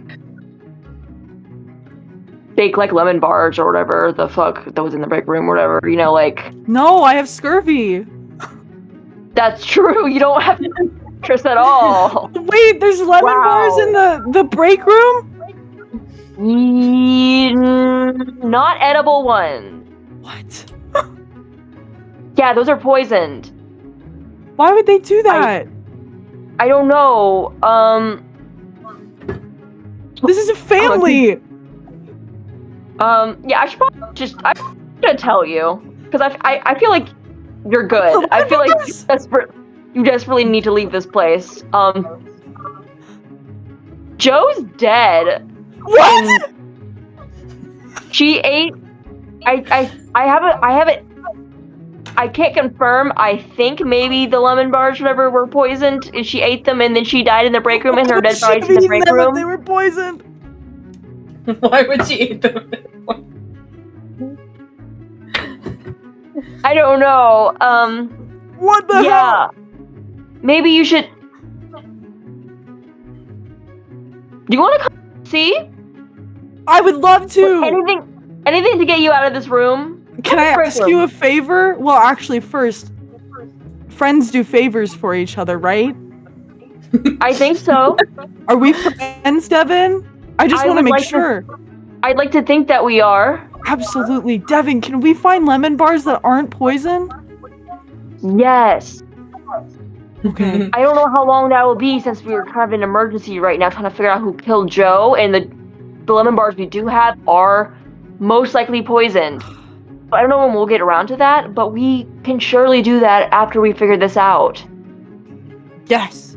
I'll go with you. And I pick up one of the mice from the floor and I put a pencil in its paw and I go, "You're on shift." You see the mouse immediately starts drawing for our new mouse campaign called Whispers of the Mice, and that was off the dome. Can we appreciate that was off the dome? Abby, applause. You are saddened to hear about your good friend Devon witnessing this horrible traumatic thing. How did this happen? What memory comes to mind of Devon right now before the fame? Before the YouTube, before the Whispers of the Dice, what memory comes to mind of your friend? The first memory I have of Devon is like when you gain sentience and you remember things. Imagine that. Yeah. And it's at a Halloween event in which Devon has a little cow headband on. And Joe's talking to me with a plumb bob on her head. Yeah. God. Good time. Yeah, under a terrible tent during an event that was discontinued the next year. Yeah. R.I.P. Bucktober. R.I.P. Bucktober. Yeah. And don't you wish you could see that cow headband now? Yeah, it makes me think of Bart. Yeah. Oh. We crawl You into the exit. elevator. you exit. Yeah. Where do you take Abby, Devon? In terms of like places that you haven't yet been, there's something you can't, probably a few people definitely that like you can't quite necessarily remember the names of. Maybe you don't necessarily care. Wandering around the office, you know that Josie would be in HR, and you know that Sebastian would be in the finance, marketing, advertising, and sponsorship sort of quadrant. But you're in the elevator now. You're headed up. World's your oyster. Where do you take Abby?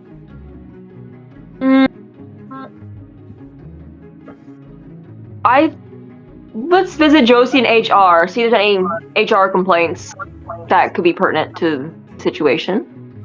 Absolutely. You hit the floor for the HR office, and it opens. You hear calming music being played from a YouTube playlist, and just sort of over like a dollar store speaker that's been propped up on a pillar, and you go through and you see, normally there's this sort of like card table that Josie is sitting at, where she has her MacBook Pro, and a big pile of files. And you see Josie sitting there, and then and you and Abby start walking towards there, and then you go kind of do a double take. The nameplate's there. It says Josie Morton HR. But you see that someone has like unscrewed it off of the triangle thing and flipped it around and then scratched out most of it. So like it doesn't say Josie Morton anymore. It doesn't say Morton Josie, but they've kind of scratched out all except for the M of Morton and the J of Josie, and sort of flipped that around, screwed it back in. And you see, although it looks a lot like Josie, you recognize MJ sitting behind the HR desk, wearing a wig, dressed like Josie. Abby, you're here too. Hi. MJ? Oh, yes, but also no. So, Josie got fired. Don't worry about it. But I am trying to make this transition as easy as possible, so you can just call me Josie. Oh. Do you have Josie's memories? Yeah. Okay. Oh. Okay. Pirates kind So you remember Vegas? Of course I remember Vegas. What happens in Vegas stays in Vegas, so we don't talk Exactly. That's why I'm gonna be done talking about it. Yeah. Yeah. So you see, like normally you come to Josie for your gossip. I mean, she'll give you a little bit off record,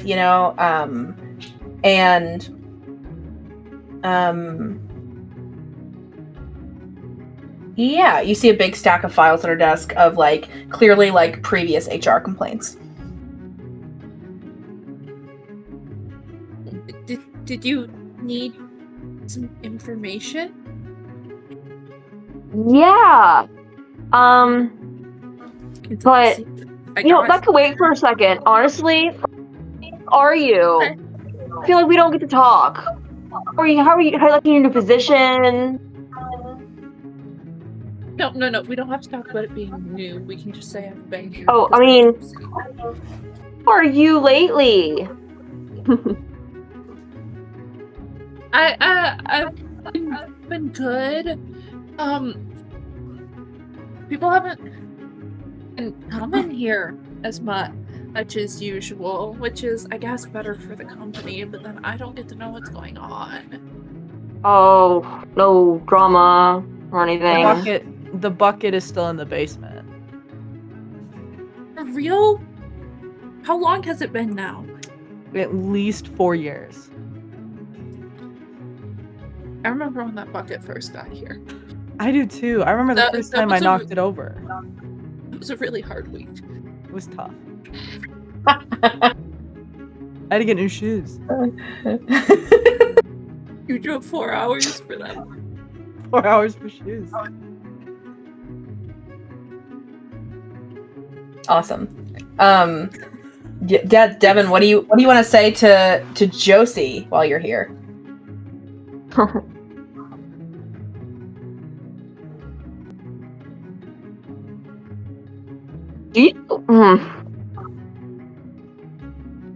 I don't know how to.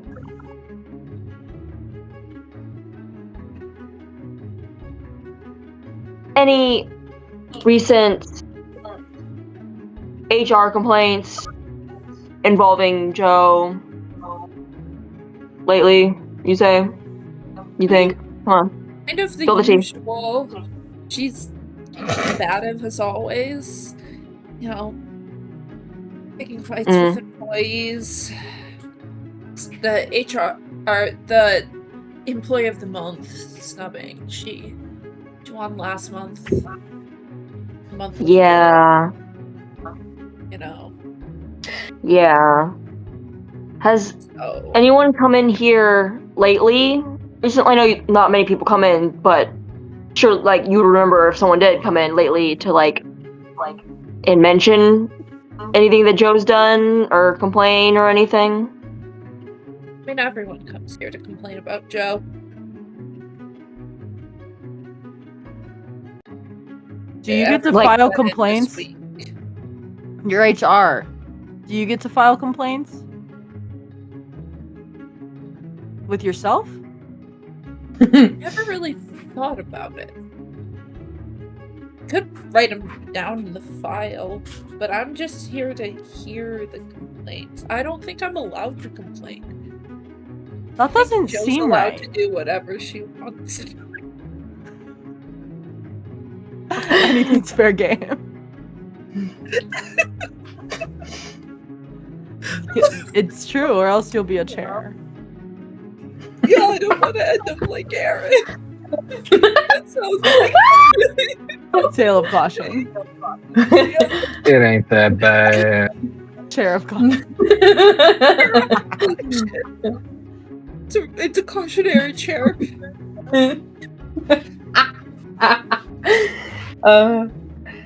Do you have Josie's memories? Yeah.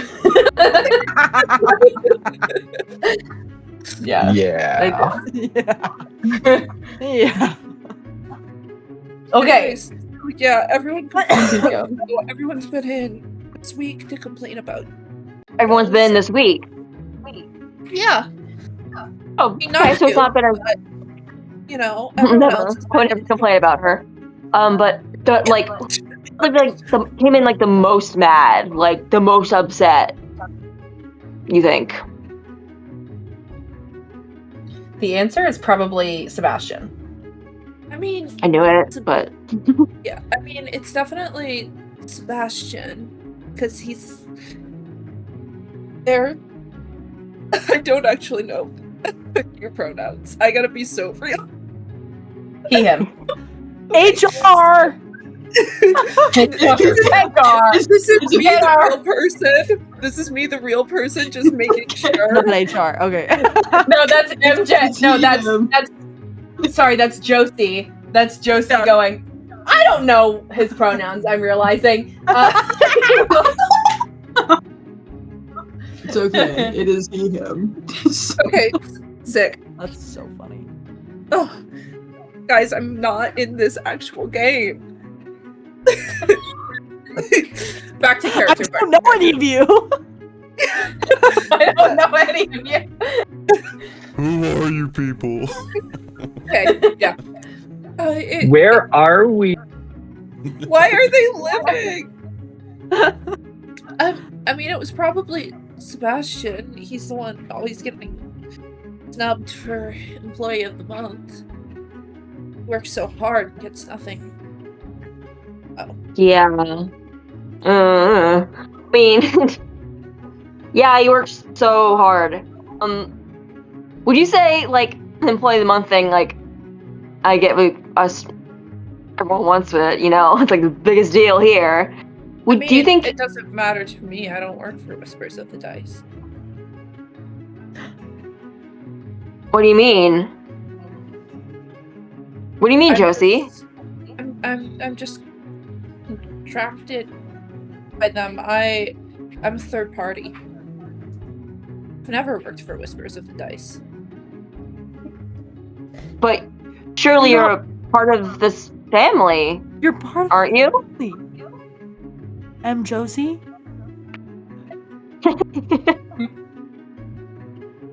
Right, so it's just Josie actually.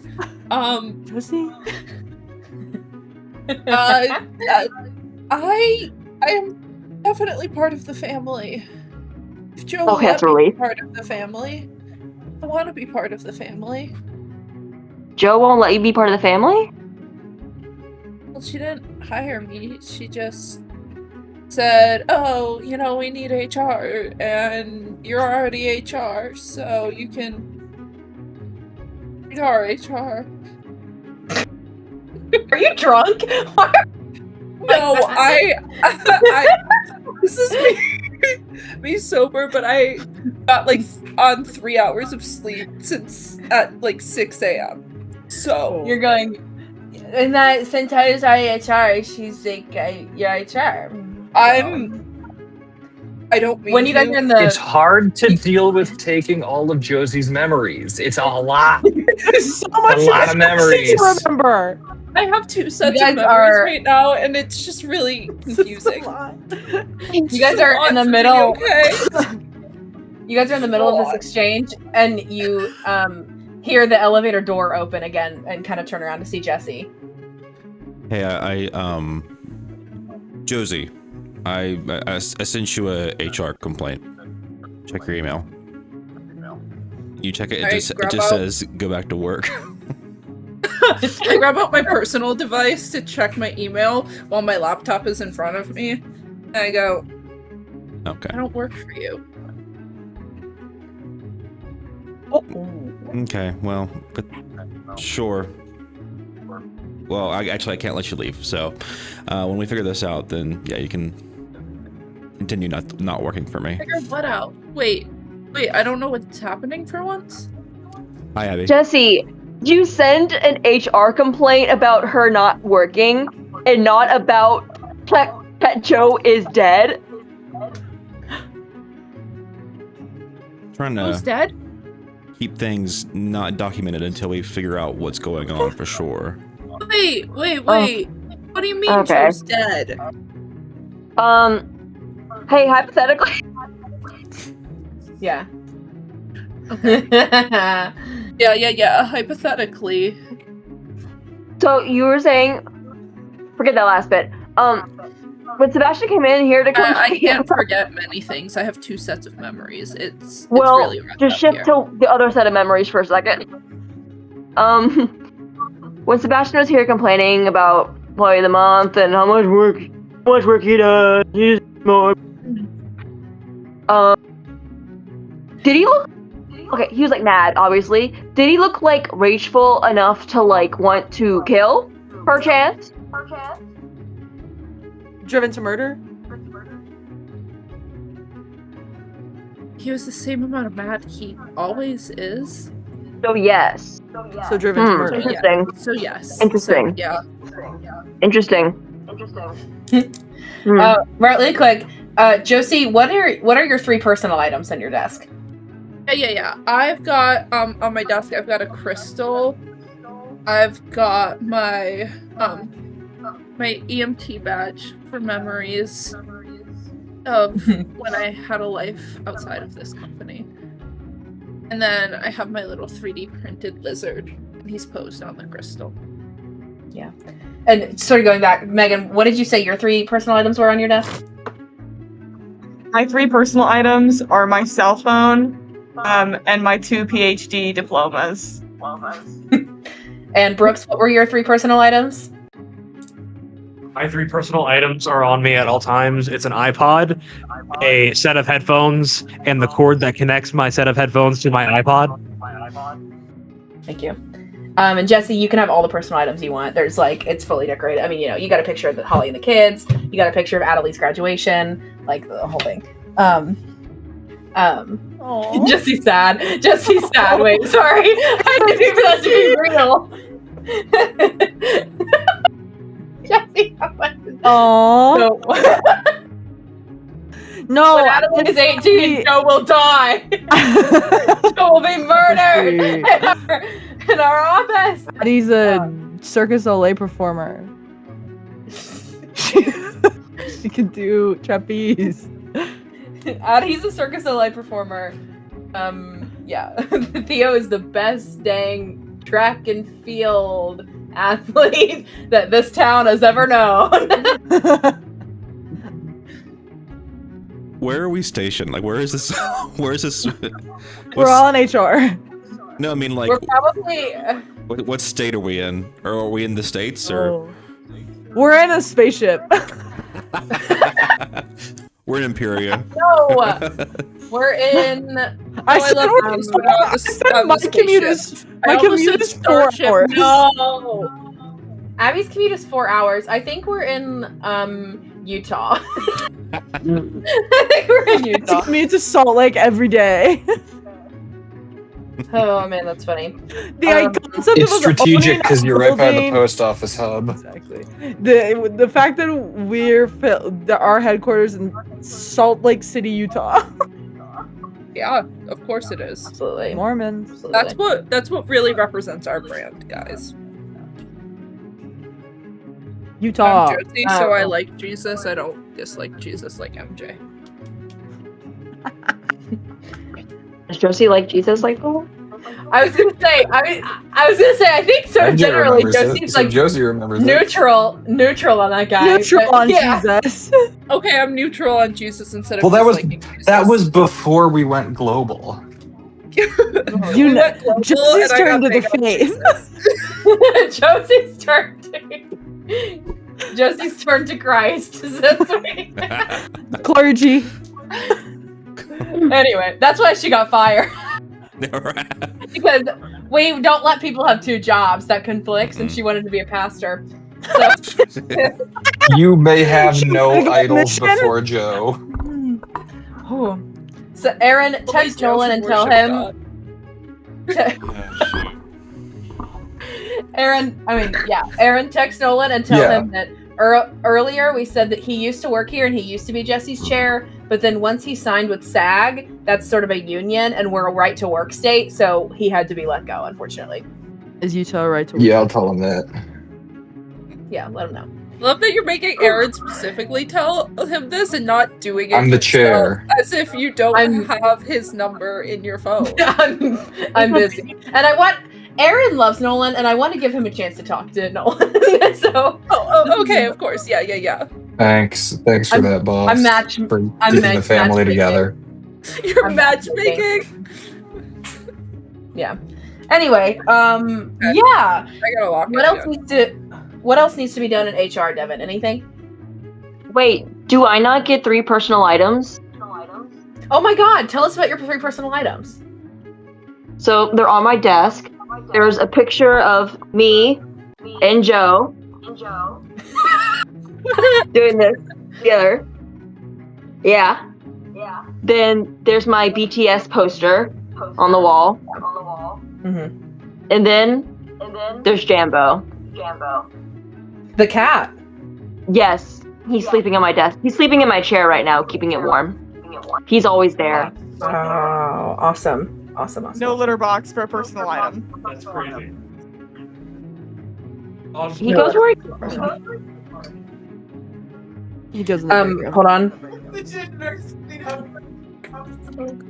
Hold on. You're gonna love this. Hold on. You're gonna love this, Devon. Wait. I think Devon might. Your mom. Shut up. Your mom took a picture of us outside of the 8th grade dance. 8th grade dance. There we are. That's the picture that's on her desk. Hold on, you can't see it. I saw it. Cute. Cuties. Wait, cute, sweet. Okay. Yeah. Anything else that needs to happen in HR, Devon? Or there's only one other place to go? I guess just. Yeah, Josie. Joe's dead. Died in the break room. Oh yeah. Yeah. Do you think do you think Sebastian killed her? What do you think? I mean, based on my HR complaints, that's the only suspect. I mean, there's also like Brooks, but like, I don't know. Something about Sebastian. Brooks doesn't complain to HR. Brooks is afraid. That's true. Too afraid to commit murder. MJ, sorry, Josie, when you hear your good friend Devon talking about, well, he had such a traumatic thing, you're not thinking about that loser that died. You're thinking about your good friend Devon, whom you know in real life and live in the same state of. I've met in real life. Definitely. Yes. Yes, and met in real life first, actually, before any before the fame, Yeah. before the YouTube, before any of that Whispers of the Dice stuff. Tell me what memory comes to mind of Devon right now, Josie. I think about that time we went to the Ren Fair, and we both took edibles. And the entire time she was just convinced that I was lying to her, but I wasn't lying to her. I was telling the truth. Yeah. A stressful day for Joe, the DD. Because Devon thought that Josie was lying to her the whole day. Just going, I know you're messing with me. I know it. Just fess up already. I'm tired of it. And Josie was going, I wasn't. And Josie was going, what are you talking about? And Devon is going, wipe that stupid smirk off of your face. I know what you're doing. And Josie would go, what? So that was happening. Mm-hmm. This memory solidifies you. I remember it. I drove us to McDonald's. I'm going. I remember it all. Yeah. Devon and Abby head back to the elevator. Jesse, you stay with Josie for a second to chew her out a little bit more before you head back up and make sure everything's right. You guys go up one floor to by far the swankiest part of this office building so far. The marketing, finance, sales, sponsorship, outreach, marketing, I already said that, advertising center is sleek, white marble floors. This is the part of the building where outside business partners would come in and see and meet, with Jesse or with Sebastian and talk about something, make a deal, whatever. You see off to one side there's a merchandise area with just floor to ceiling plushies and body pillows and t-shirts and hats and thermoses and everything. Off to another side there's people frantic on old-fashioned calculators and just going, no, I'm telling you, all right, the stocks are doing great. And then there's another room where people are constantly it's like a call center, and they're going, hi, this is Whispers of the Dice Help Center. How can I help you? Your hat wasn't delivered. Let me see look into that for you. Down further, we see, what else did I say? Marketing, sales, more phone calls happening, more people walking around and going, no, listen, HelloFresh wants to do a sponsorship. Okay, they want to send us 5 free meals for code Whispers. Okay, come on. I mean, that's great. And we're walking past all these happy people in business suits until we finally get, down the hallway, past all these glass marble to Sebastian's office. You can see the sign says the Maverick Room, Sebastian Smith. Marketing, finance, and it's the print is so small you can't see everything that he does. There's a big sticky note under it that says he, him, and you there's another one that says 511.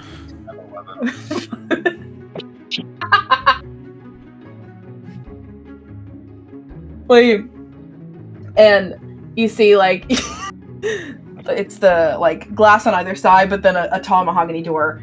We love mahogany.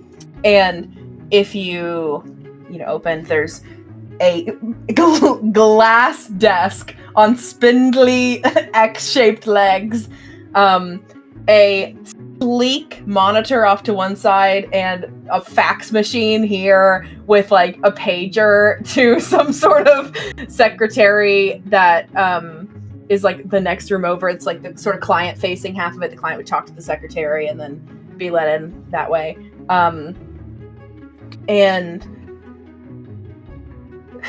sorry, there's like little to nothing else in the room. There's like one plant in the corner of the room. Rug is, however, Whispers of the Dice emblem, like the Oval Office, but it's just a big Whispers of the Dice emblem. And there's a single framed picture of Maverick on the desk. And as we walk up, first of all, Sebastian, if you could both describe your character to me and tell me what Devon and Abby hear as they are approaching your office and then coming in to turn the corner. Right. So there's a 5'11" man sitting at the desk. Dwayne the Rock Johnson. No, it's Dwayne the Rock Johnson's at the desk. No, there's a gentleman who is wearing a nice top and a tie, but he has sweatpants on and leopard slippers on. And when I say leopard, I mean the cat, not the print. And he's like leaned back, legs up on the desk. And as you guys walk in, he's on the phone going, my God, no. You hang up first. No. Oh my God, no. You hang up. He looks up and goes, I'll call you back.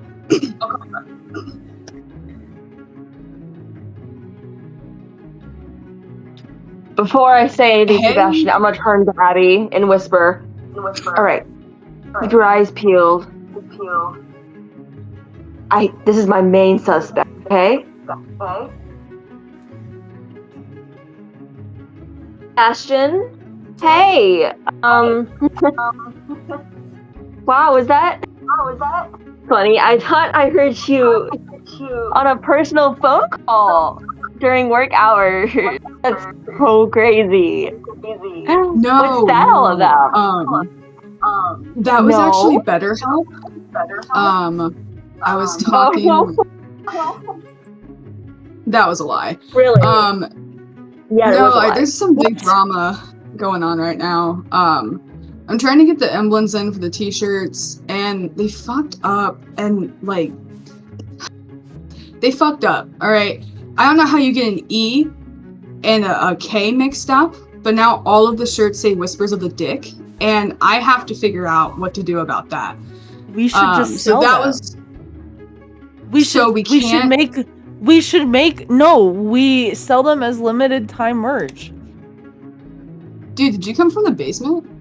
Yeah. I haven't seen you in like 4 years. Yeah. How are you doing? Oh my God. I think I have scurvy. Oh, shit. I don't know what you do about that. We're thinking about getting her, we heard, citrus can, help scurvy. Right. There's lemon bars. Snacks in here, like citrus snacks, like lemon bars or something in here. Yeah. So I don't have them here. They're in the break room, actually. I brought them I made them. I didn't bring them from a store or anything. Yeah, I pull out my drawer. Yeah. I just here, dude. And I hand Abby a lemon. You just, take a bite out of that. You know? And I do. It's great. Yeah. It's like the food court over here. It's loud. There's food. As you guys are here, you hear a knock on the door, and an intern spins in the room, pencil skirt, tight blouse, low cut, and is holding two she dodges the lemon, and she's holding two different prints, and she goes, "Hi, sir, so sorry. Just getting the final prints for the body pillows. Which one do you like more?" And it's two pictures of Joe. One is one is normal, and one is edited to look like an anime girl. He goes, "Which one?"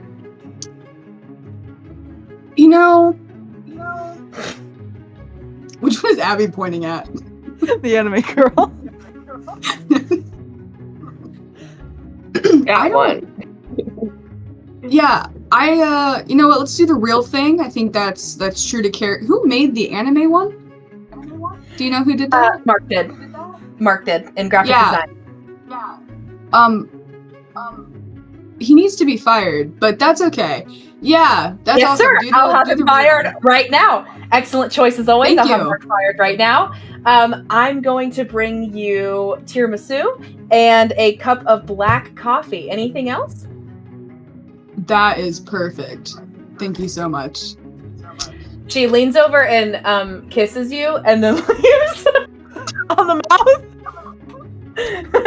No, on the cheek. She leans over and kisses you on the cheek, like that's normal, and then leaves. Yeah, I lean into it. You need to call HR. No, Why? that's fine. Oh. She just does that. I don't really ask for it.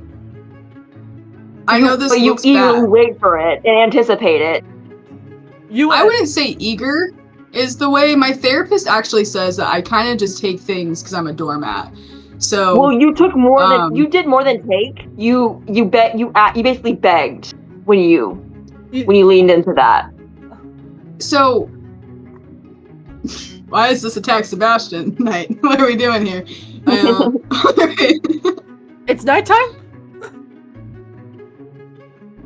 It's like 10 a.m. Shit. Suddenly My feels bad. a disturbance and feels the need to wait for the phone to ring. Just starts staring at the phone, feels a disturbance, and starts staring at the phone.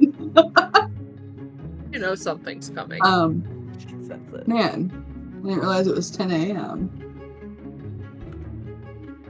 So While you guys are also standing there, the fax machine, and Sebastian, you pick it up and you see it's a note from Brennan and Matt just going, so sorry we had to cut our meeting short, hoping we can reschedule soon. Please have your people get in contact with my people. All right. Well, if you guys need something, I have to talk to Matt and Brennan. yeah, that can wait. Okay. You made those lemon bars in the break room. Yeah. That's so nice of you. I didn't know you baked. I don't. I'm gonna slowly start You said picking you things made up them. off the desk.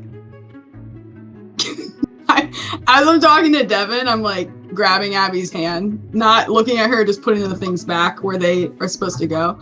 Yeah. Your I don't really personal have items. my 3 personal items. Fuck. I should have thought about this. There's a pill bottle. I have my. Of what? That's not important here. Okay. My vape, and then a gun.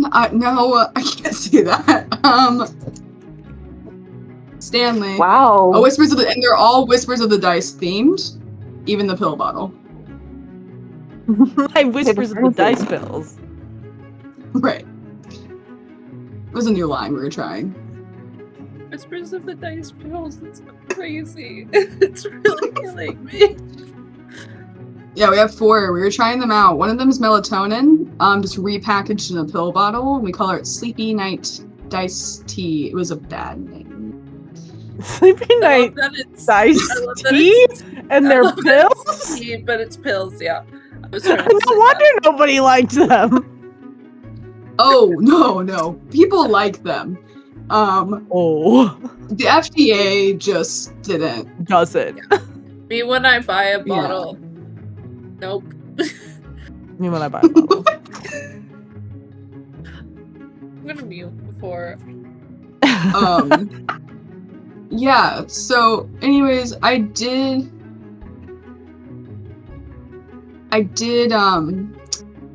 bring those in. What's up? Were they bad? Wait, I can talk to Mark. I'm so confused because you say you don't store buy them, and you said that like, you baked them, but then you also didn't bake them. What's that about? Yeah, I lie. Did you bake them or not? I lie a lot. You lied a lot. Well, I told about half the team I made them, and then I couldn't keep up that Mark made them, but I just brought them in. Really? Mark, the guy you just fired from graphic design. Interesting. There's two Marks. There's two. Mark 2? The Mark I fired, I wasn't seeing. I'm seeing this one. He's visible? No. Like romantically. Oh. I hope I he's don't do visible. that. I see him. Oh. So your partner made the lemon bars and you took credit for it because that's just the kind of person that you are. Mm-hmm. No. Sebastian, check your text messages.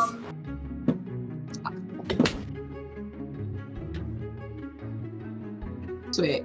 Abby, you're looking around the office, is that true? Yeah, I'm picking up things.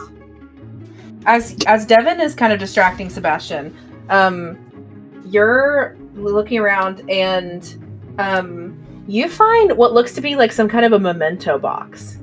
Would you open it slyly? Yeah. What the fuck is in there? You look by and you see that the very top of the box is like, my friendship, Whispers of the Dice, OG team. And you open it and there's like some sort of little trinkets from friendships with everybody. Like it's like a lock of Jesse's hair, like like a lot of just stuff like that. There's a ticket to like there's a ticket. There's a ticket to one of Abby's old art exhibitions, like just things like that. And then you see you see a letter that is like in a torn open envelope, and it seems to be from Megan to Sebastian. You open it. Devon and Sebastian are still talking. You open it and it says something along the lines of like, "Dear Sebastian, I'm guessing you heard the news. Joe and Jesse have officially been sworn in as co-CEOs, co-DMs, of Whispers of the Dice. I appreciate the kind of support that you gave me that night that we talked on the balcony. But I guess, me running Whispers of the Dice as a CEO just wasn't in the cards, I guess. Maybe one day, but, anyways, thanks for listening. Thanks for being such a good friend. Abby sneezes. And, and there was a little bit more of the letter, but when you sneezed, the letter blew away and it went out the window. It went off into the Utah skyline. No! Salt Lake!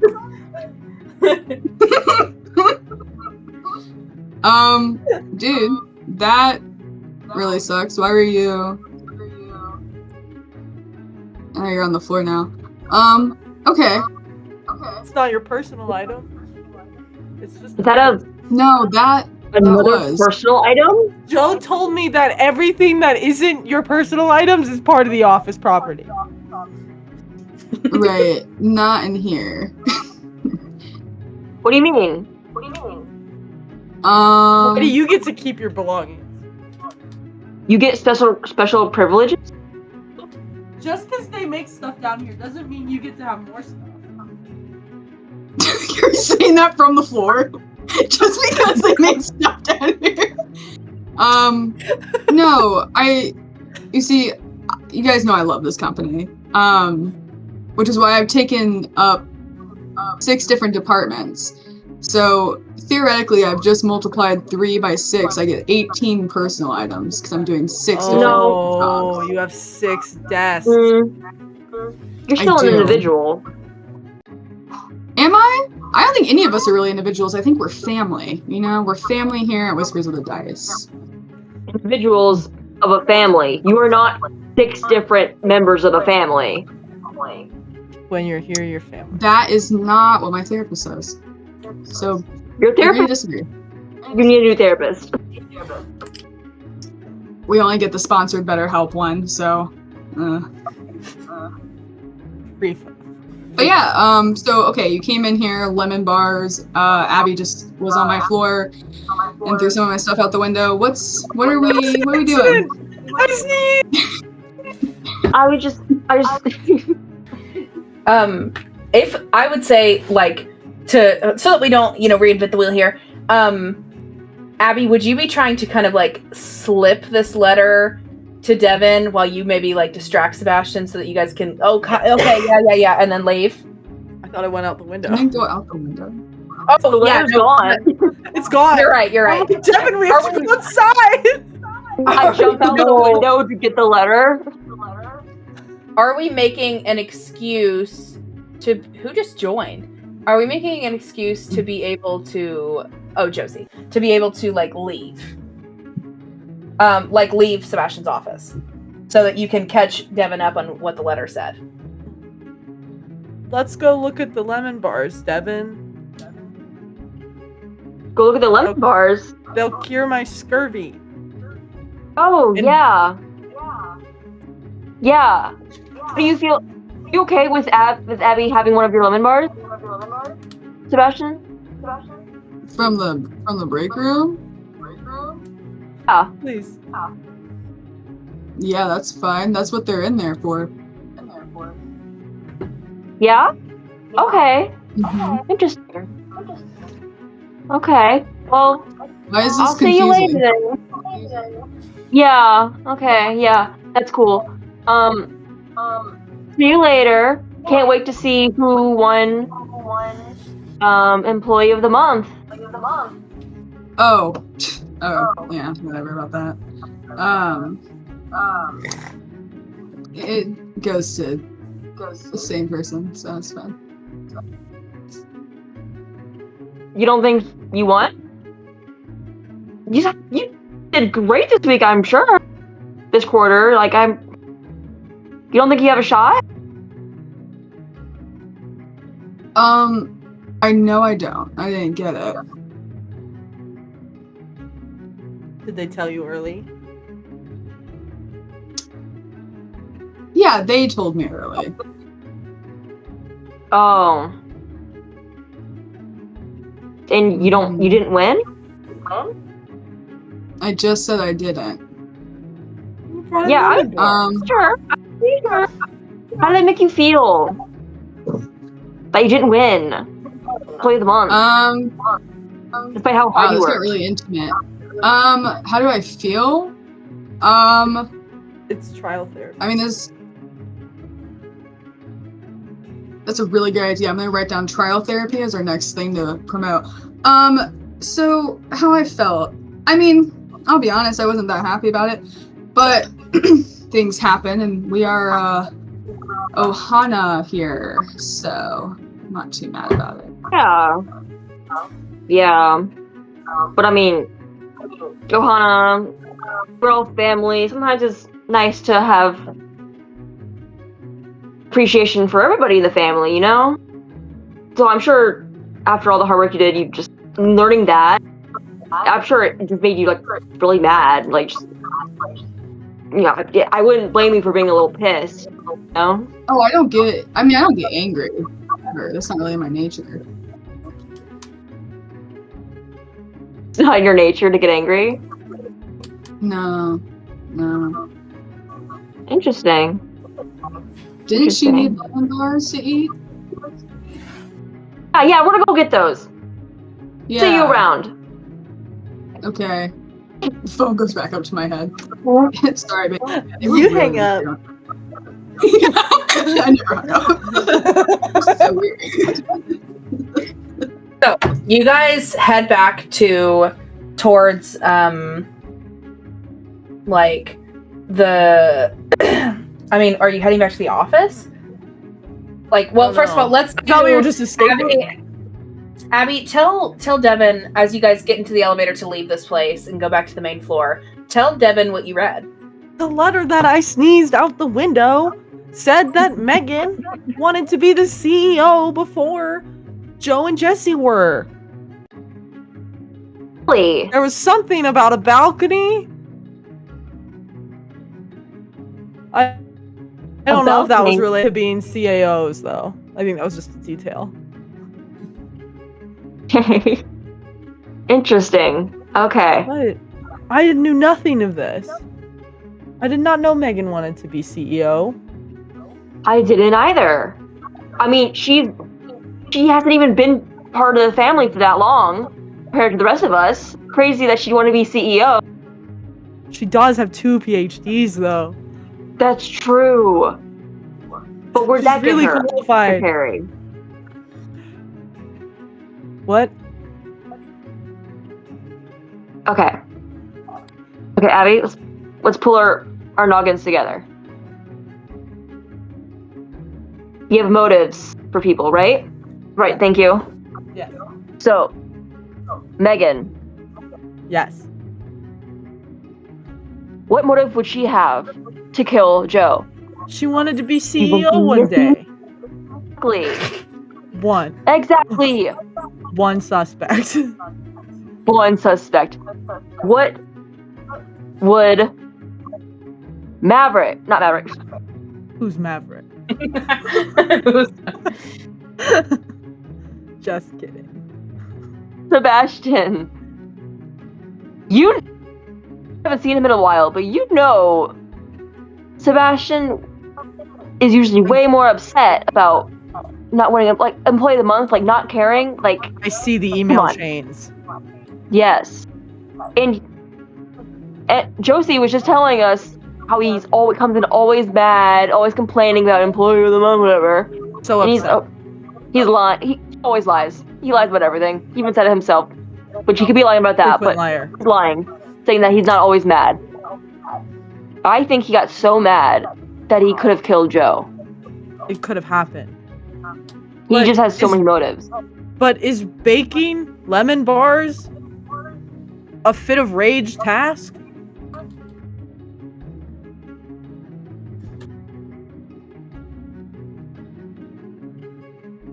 I'm gonna give you 30 more IRL seconds to hear. Let's go back to the break room and actually confirm if the lemon bars were poisoned, because I just made a big ass guess based off Okay. context. How will we do that? Get a piece of lemon bars, and we'll feed one to Brooks and see if he dies. Oh, okay. I'll do anything in the name of science. You guys get back to the break room and you see that not only is Brooks not there, the crime scene is cleaned up. The body is gone. The lemon bars are gone. It looks as it always does. Well, shit. I don't know. I guess I give up. I checked the trash can. Check the trash can. The trash can is a fresh bag. I've exhausted all my resources. You guys hear the jingling of keys. Sorry. You guys hear the jingling of keys heading in the direction of Jesse's office. I run towards the sound of keys. You run. As you get into this main office area, you have not yet found the source of the jingling keys. But what you do see is Josie tied up and gagged to what used to be Megan's secretary chair. Josie! Help me, untie me. You're gagged. I take the gag out of her mouth so she can speak more clearly. Yeah. Oh, And then she says, timing, and then I say it again because I'm ungagged. Say among them. You hear, What happened, Josie? You just cut out so much. Okay, one more time. You cut out so much. She said what happened. Before MJ can answer, you start to talk and you're cut off as the doors to Jesse's office creep open. MJ's your ropes, your bindings fall free, and the three of you stand up and turn the corner as you see, before we even see what's going on down here, looking around the room. First of all, you see in the you see first of all, you see Jesse. No, you don't see Jesse. First, you see Aaron, who has just pushed the doors open dramatically and is running back to his spot at the desk. Then you keep glancing over. You see the giant sharkfish tank, and floating amongst the sharks is Brooks. Tied as well. And then your eye continues over. Your eye continues over to see Jesse tied and gagged on the bottom bunk desk. Megan sitting on top of that desk, one foot resting on Jesse's shoulder. Aaron sitting next to her, handing her a lemonade. I'm so glad you're all here. Brennan, down the line. Whispers of the Dice is about to be under new management. Okay. Yeah. And Sebastian walks in on the phone, goes,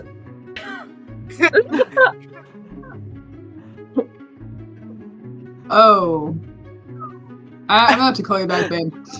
I look at Sebastian and I go, dead! Who's dead? Joe! Joe is dead! Dude! The body pillows! And before we move anymore, Sebastian, you think not of that idiot who died, but you think of Devon and her having to find it. Think back before the fame, before the Whispers of the Dice, before any of that. What memory comes to mind of Devon right now, even amongst all this craziness? I take a moment, because my therapist always said to do that. And I'm so sorry. I think back. Why is Brooks' hair flying? How is he doing? Why is he doing that? I think back. Before Sebastian and Devon had beef with each other over lemon bars. And I think back to when Devon was playing Congo that one shot. And there was a very beautiful scene happening, but Devon butted in with your dad or something. It was so fucking funny. And he's your son? He's your son? I'm letting with that. And that is not the only time that Devon has made me laugh. And I think back outside of D&D and I laugh at something at work. And it's usually Devon doing something. So my fondest memory is Devon doing what she does best, which is adding chaos to every roleplay scenario.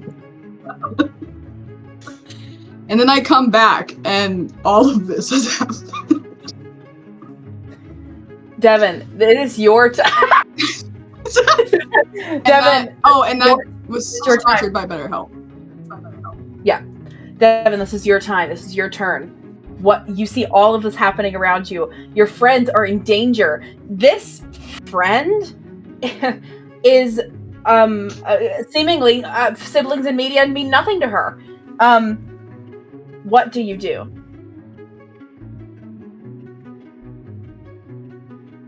Oh my god! You bet!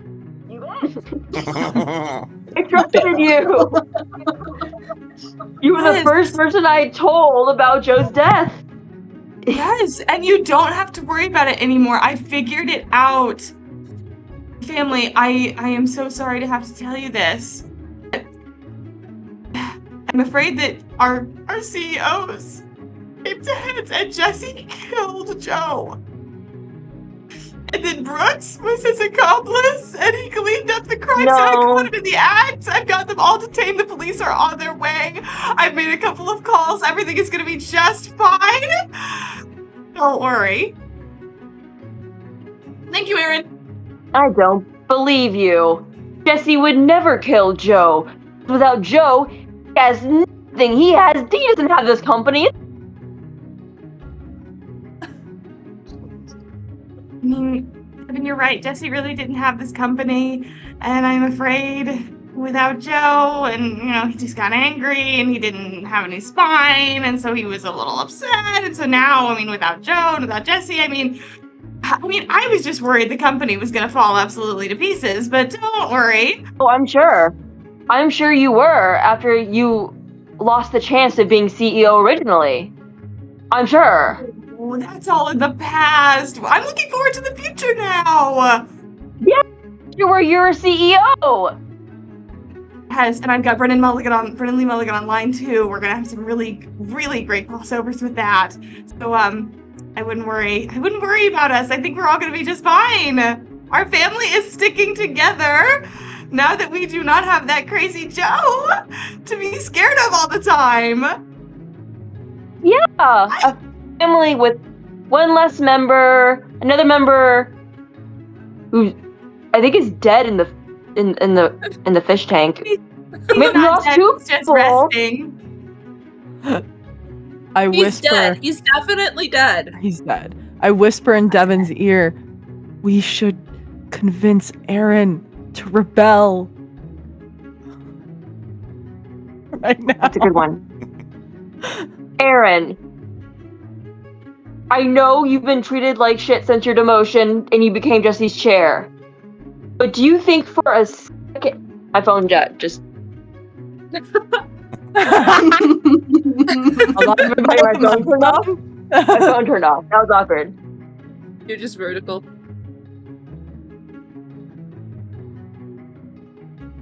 Forgot what I was gonna say. Okay. Aaron. Okay. And I know it sucked being Jesse's chair.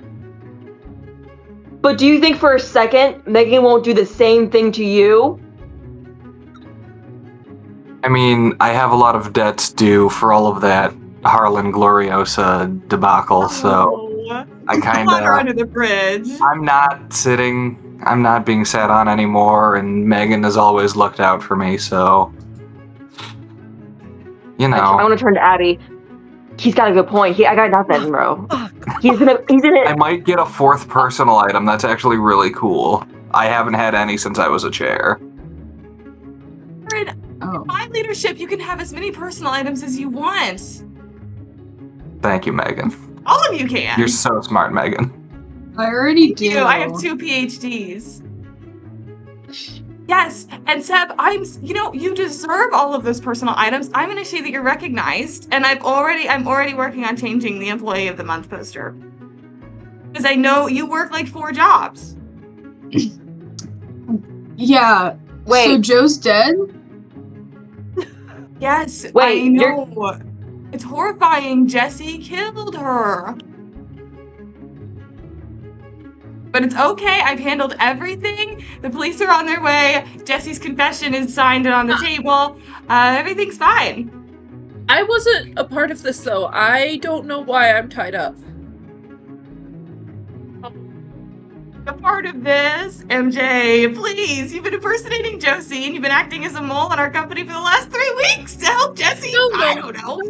No, I am Josie. I got Josie's memories. I remember Vegas. Josie remembers Vegas. Friends, I don't want us to fight. I like our family when we work together. You tarnish her good name in this office for this?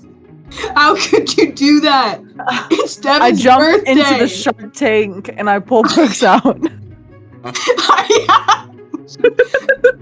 Oh, careful! That's a very dangerous man. And he was in there. Sorry.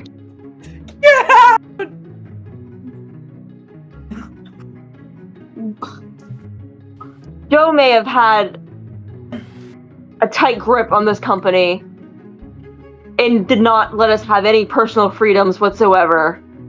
And I might be able to get past that fact that you killed my best friend.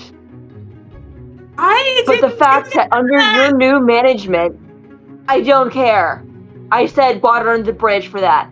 But the fact that under your new management, one of your first actions is to make Sebastian Employee of the Month? Can't stand for that. Wait. Devin's gonna lunge towards Megan. Yes! Yes! Yes! Roll dice. Roll some. Roll dice. How much dice? Can What do I do? Can I get Brooks out of the Shark Tank? Yes. 9. Roll. Yes. Roll dice. 7. Can 9 I and roll to 7. get Jesse out? Yeah. I just rolled an 8. Okay. I Jesse, got roll 17. I rolled an 8. I got a 12. Jesse, roll something. Come on, Jesse. I'm doing whatever I can to stop Jesse from doing anything. I like not being sat on for once. And I Yes, did Aaron. get Duncan. Okay. Then I'm fighting Aaron. What I'm hearing. 19. Abby, roll some dice. Jesse got a 19. Okay. Okay. So what I'm hearing. First of all, Charon and Jesse. Charon, what did you roll? His name is Aaron. I didn't roll dice. 16. Roll a dice. Okay. And Jesse got Jesse a got 19. 19. You guys see that even though Aaron puts a foot, even though Charon puts out a foot to try to stop it, Jesse manages to kick a pistol across the floor, and it lands at Devon's, or it lands at oh, who's the funniest for it to land at? I'll decide in a second. First, Sebastian. it lands and Maverick's getting a gun. It lands. It lands at Sebastian's feet. Abby, you're trying to get Brooks out of the tank. What did you roll? 12. Brooks, roll a dice. Roll dice. Roll something.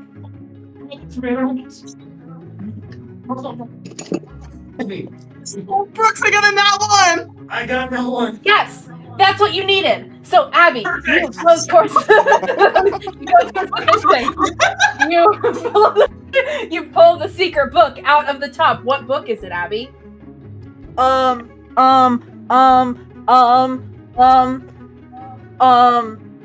The Guinness World Record for Whispers of the Dice statistics 2049. Yes, you pull it out and you. It was the year we won first place. The shelf In our own book. and you grab a step stool and you go up, and then you reach in. This is the first time you've touched water in weeks, and you move your arms underneath Brooks's arms, and you almost fall in. Your little legs, they kick, but then you pull him back, and you and Brooks fall back onto the ground. He's wet, and you're wet, and he's going as you. Or no, he's not. He's not breathing. He's not breathing. You have to do CPR. So you start I shake him. Just add Abby as starts you doing go. CPR. I don't know how to do CPR. I shake him until the water comes out. You start shaking him. Brooks, roll dice. Brooks, roll a dice. He's too I'm sorry, Josie. I'm not an What number was EMT. it? The average 10. That's not gonna do it. Josie, you see that Brooks is dying, and you're an EMT. What are you gonna do? Untie me! Untie me! I'm sorry. I burst out of. Actually, I burst out of She's so strong. my binds. Roll dice. Yeah, I'm so strong. I burst out of the bindings, and I go and I perform CPR, like I was trained to Roll do. dice. So, Roll How well do you CPR? Yeah, that's great. Oh, wow. Not 1 is what they needed, but a 10 can't do what it needs to Not do. gonna do it. I'm gonna It's do not for I'm gonna do it. resurrection. Great. I rolled a 6. That's gonna do it. So you Plus go over 9. and you Plus 9. So at the CEO, the dice will tell the story. Guys. So, at the same time that Charon does not stop the gun from being passed to Sebastian, and while Brooks is being resuscitated by a joint effort of Abby and Josie, Jesse, you're still there for right now. What did you roll though, Jesse? Roll something. 19. 19. 19. No, roll something new. That was for the gun thing. Oh. Oh. Yeah. 3. 3. You're struggling against your bonds, and luckily you do have a laser watch, but you can't quite get your finger on the button. Okay, so Devon Joe and has a traditional watch, and Jesse has a laser watch. Jesse, It's a personal item. It's a personal item. Maggie and no. Maggie? What did you? This is too far beyond reality. That's my little nickname for her. That's my little nickname for her. What did you guys roll? Do you want me to roll again? I rolled an 8. 8.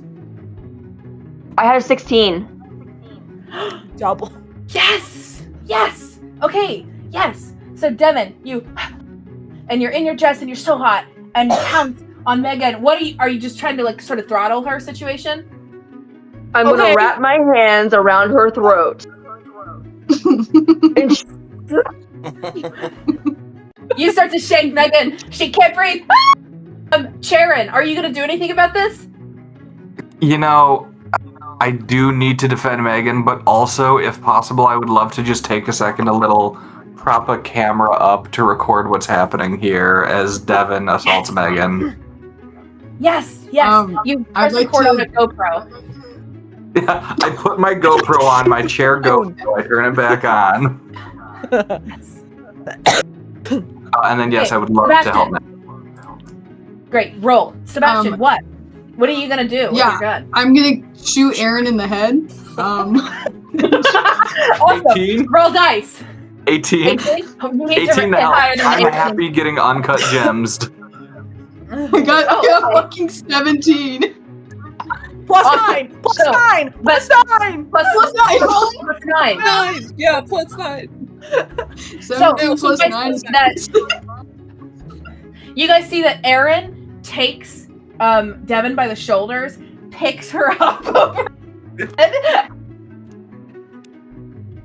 just so that Megan is off right at the exact same time. Devon, you land in a perfect 3-point 3-point as you're getting ready to go pounce again, and then as you're running back towards, you're thinking you're going to attack Aaron this time because Megan is still a reel from choking, but then you don't have to because Aaron fucking, like, what, a slug right to the head, brother, and Aaron, the blood capsule! Blood capsule. Prop. Let's go for props. R.I.P. Aaron. Aaron falls. Charon, Face plant, dead. and once again, his chair. He is only able to be sat on. Then, Jesse, roll. What did you roll? Roll something.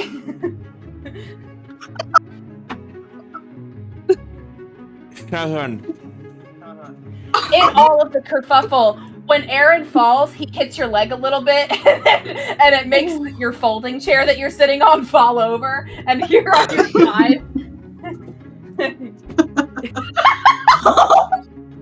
Prop! Hey! Prop! Yes! So, then what happens? I don't know. Who wants to go now? Devon, you're gonna attack Megan again? Yes! My voice too high, god damn it. I thought you were my friend!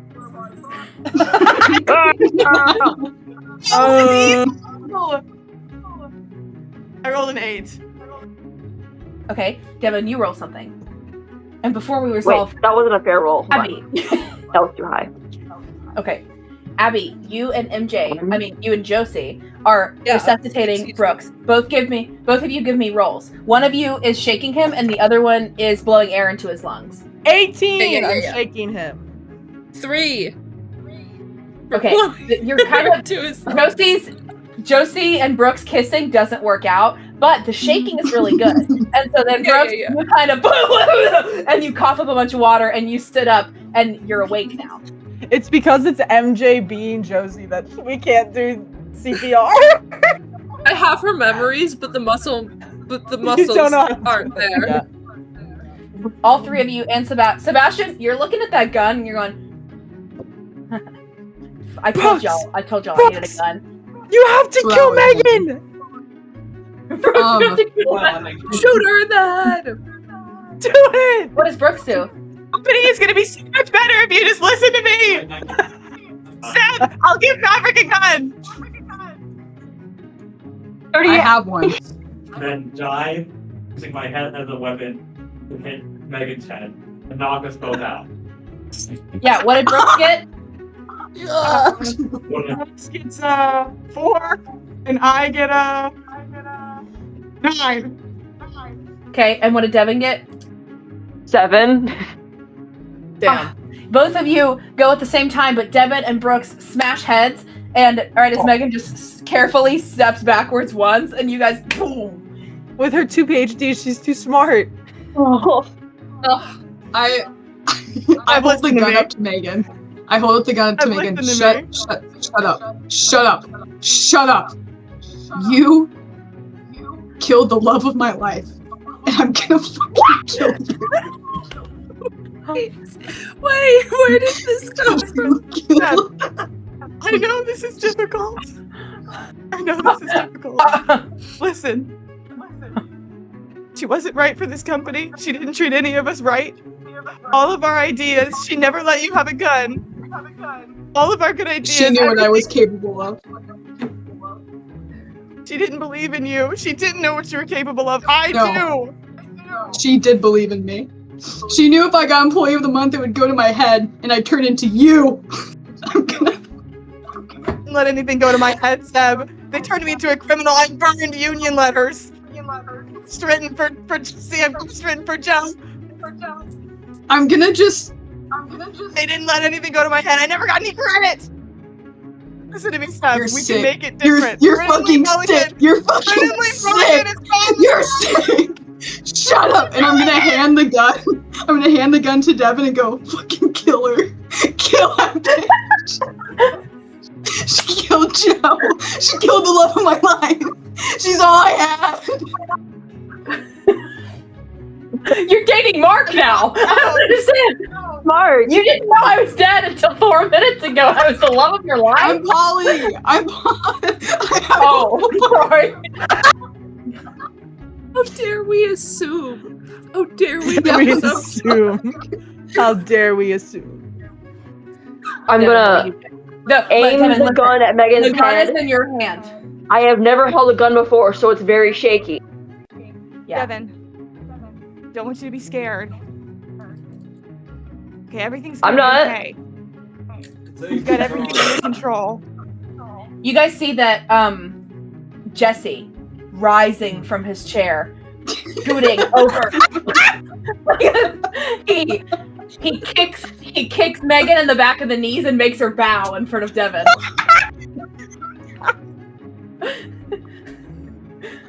Devon. Oh my god. Oh, Lord. Everything's gonna be okay. Just fucking kill her. The safety's on. The safety. Safety? Oh. Take How do the I turn that safety off? Yeah, the little button. I on got the you. side. Here you go. And I unclick it for her. Here you go. Yeah, no problem. Okay, thank you. Yeah. You all just need to listen to me. We're family. Okay? We can be a new family. Everything's gonna be fine. You just have to listen to me and my 2 PhDs. Okay? Joe and Jesse Your knew. PhDs ain't shit. Family doesn't kill family. I've just shot Aaron in the head. I just don't want to Aaron semantics here. But I mean, you know. He was a chair. He wasn't family. I never would have talked about Aaron that way. We can be new, Devon. We can lead with kindness and with empathy, like what Joe and Jesse have never had.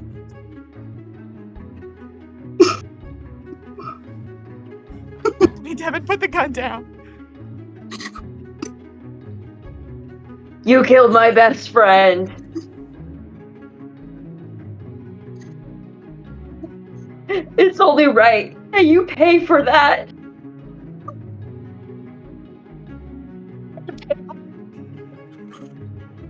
At close range, Megan dies. Dun dun. Megan falls over. Everyone shut up! Everyone shut up! Everyone shut up! Everyone shut up! Helen. Everyone shut up! Shut up!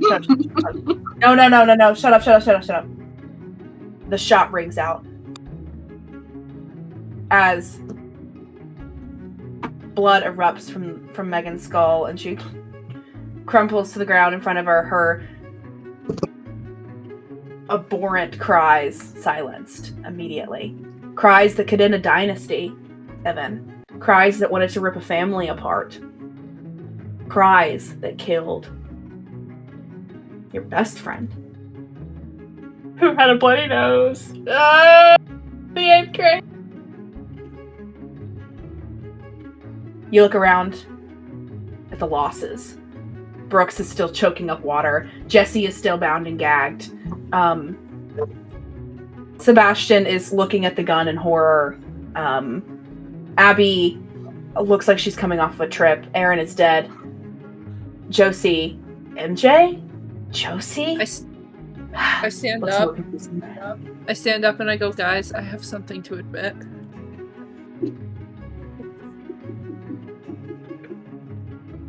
I think she's doing exactly what you think she's doing. I was never Josie.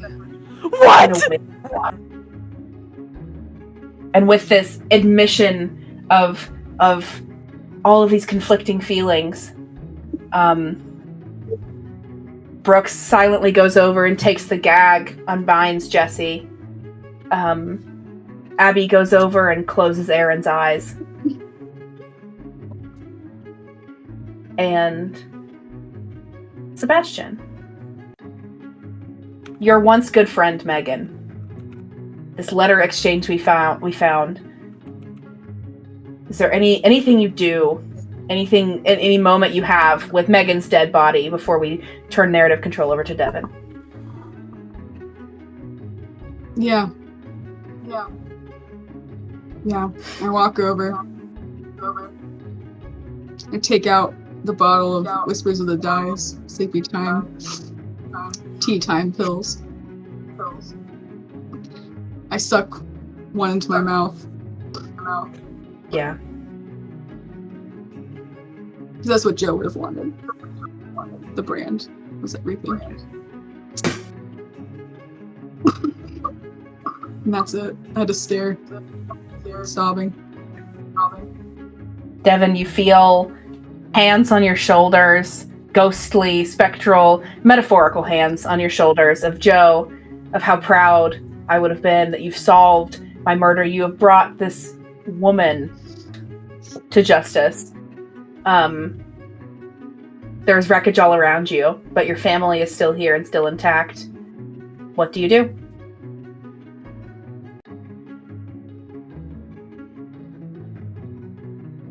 I turn to Jesse and I tell him,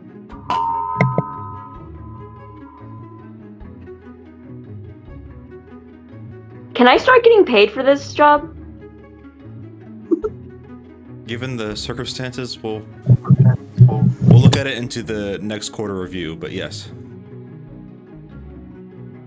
And right there is where we will end that one shot for Devon's beautiful birthday. I believe that Sebastian has prepared an outro and ad for us. Oh no. Sebastian, it's going to be so funny. Believe in yourself. Oh, I'm so excited. It's very immediate. Hi guys. Today's episode is brought to you by the hiring office at Whispers of the Die. Oh. Do you want to make D&D content? Do you dream of role-playing with your friends and doing somewhat romantical things with them? Or your coworkers? Do you want to kiss your coworkers? Well, look no further than Whispers of the Die. Under the hands of our gracious gods, our DMs, Jesse, and one Swiss Joe. You can be anything. You can do anything. You can... Yeah. And that's applause. And there's more. And there's more to come. If you just join this team.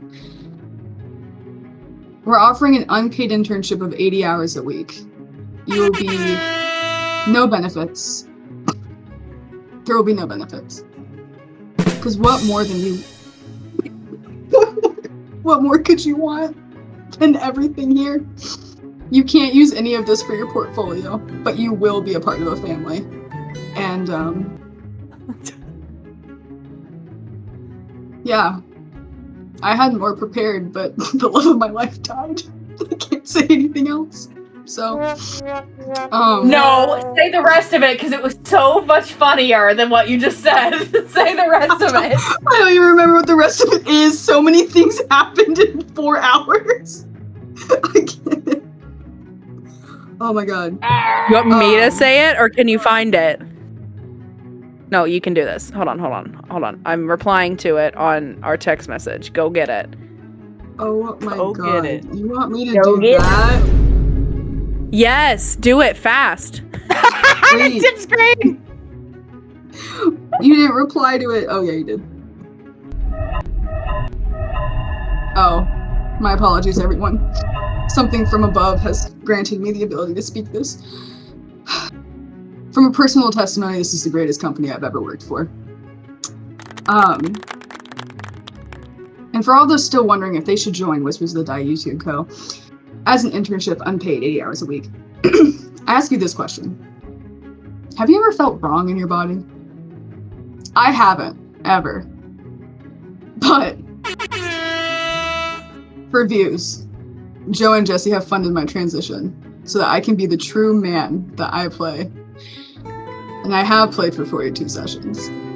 And next year, after the quarterly budget review, they're gonna put metal rods into my fucking leg so I can be 6'5". And if you want a piece of that pie, and you want a part of that legacy, join Whispers of the Die YouTube Co. Thanks so, and, you know, yeah.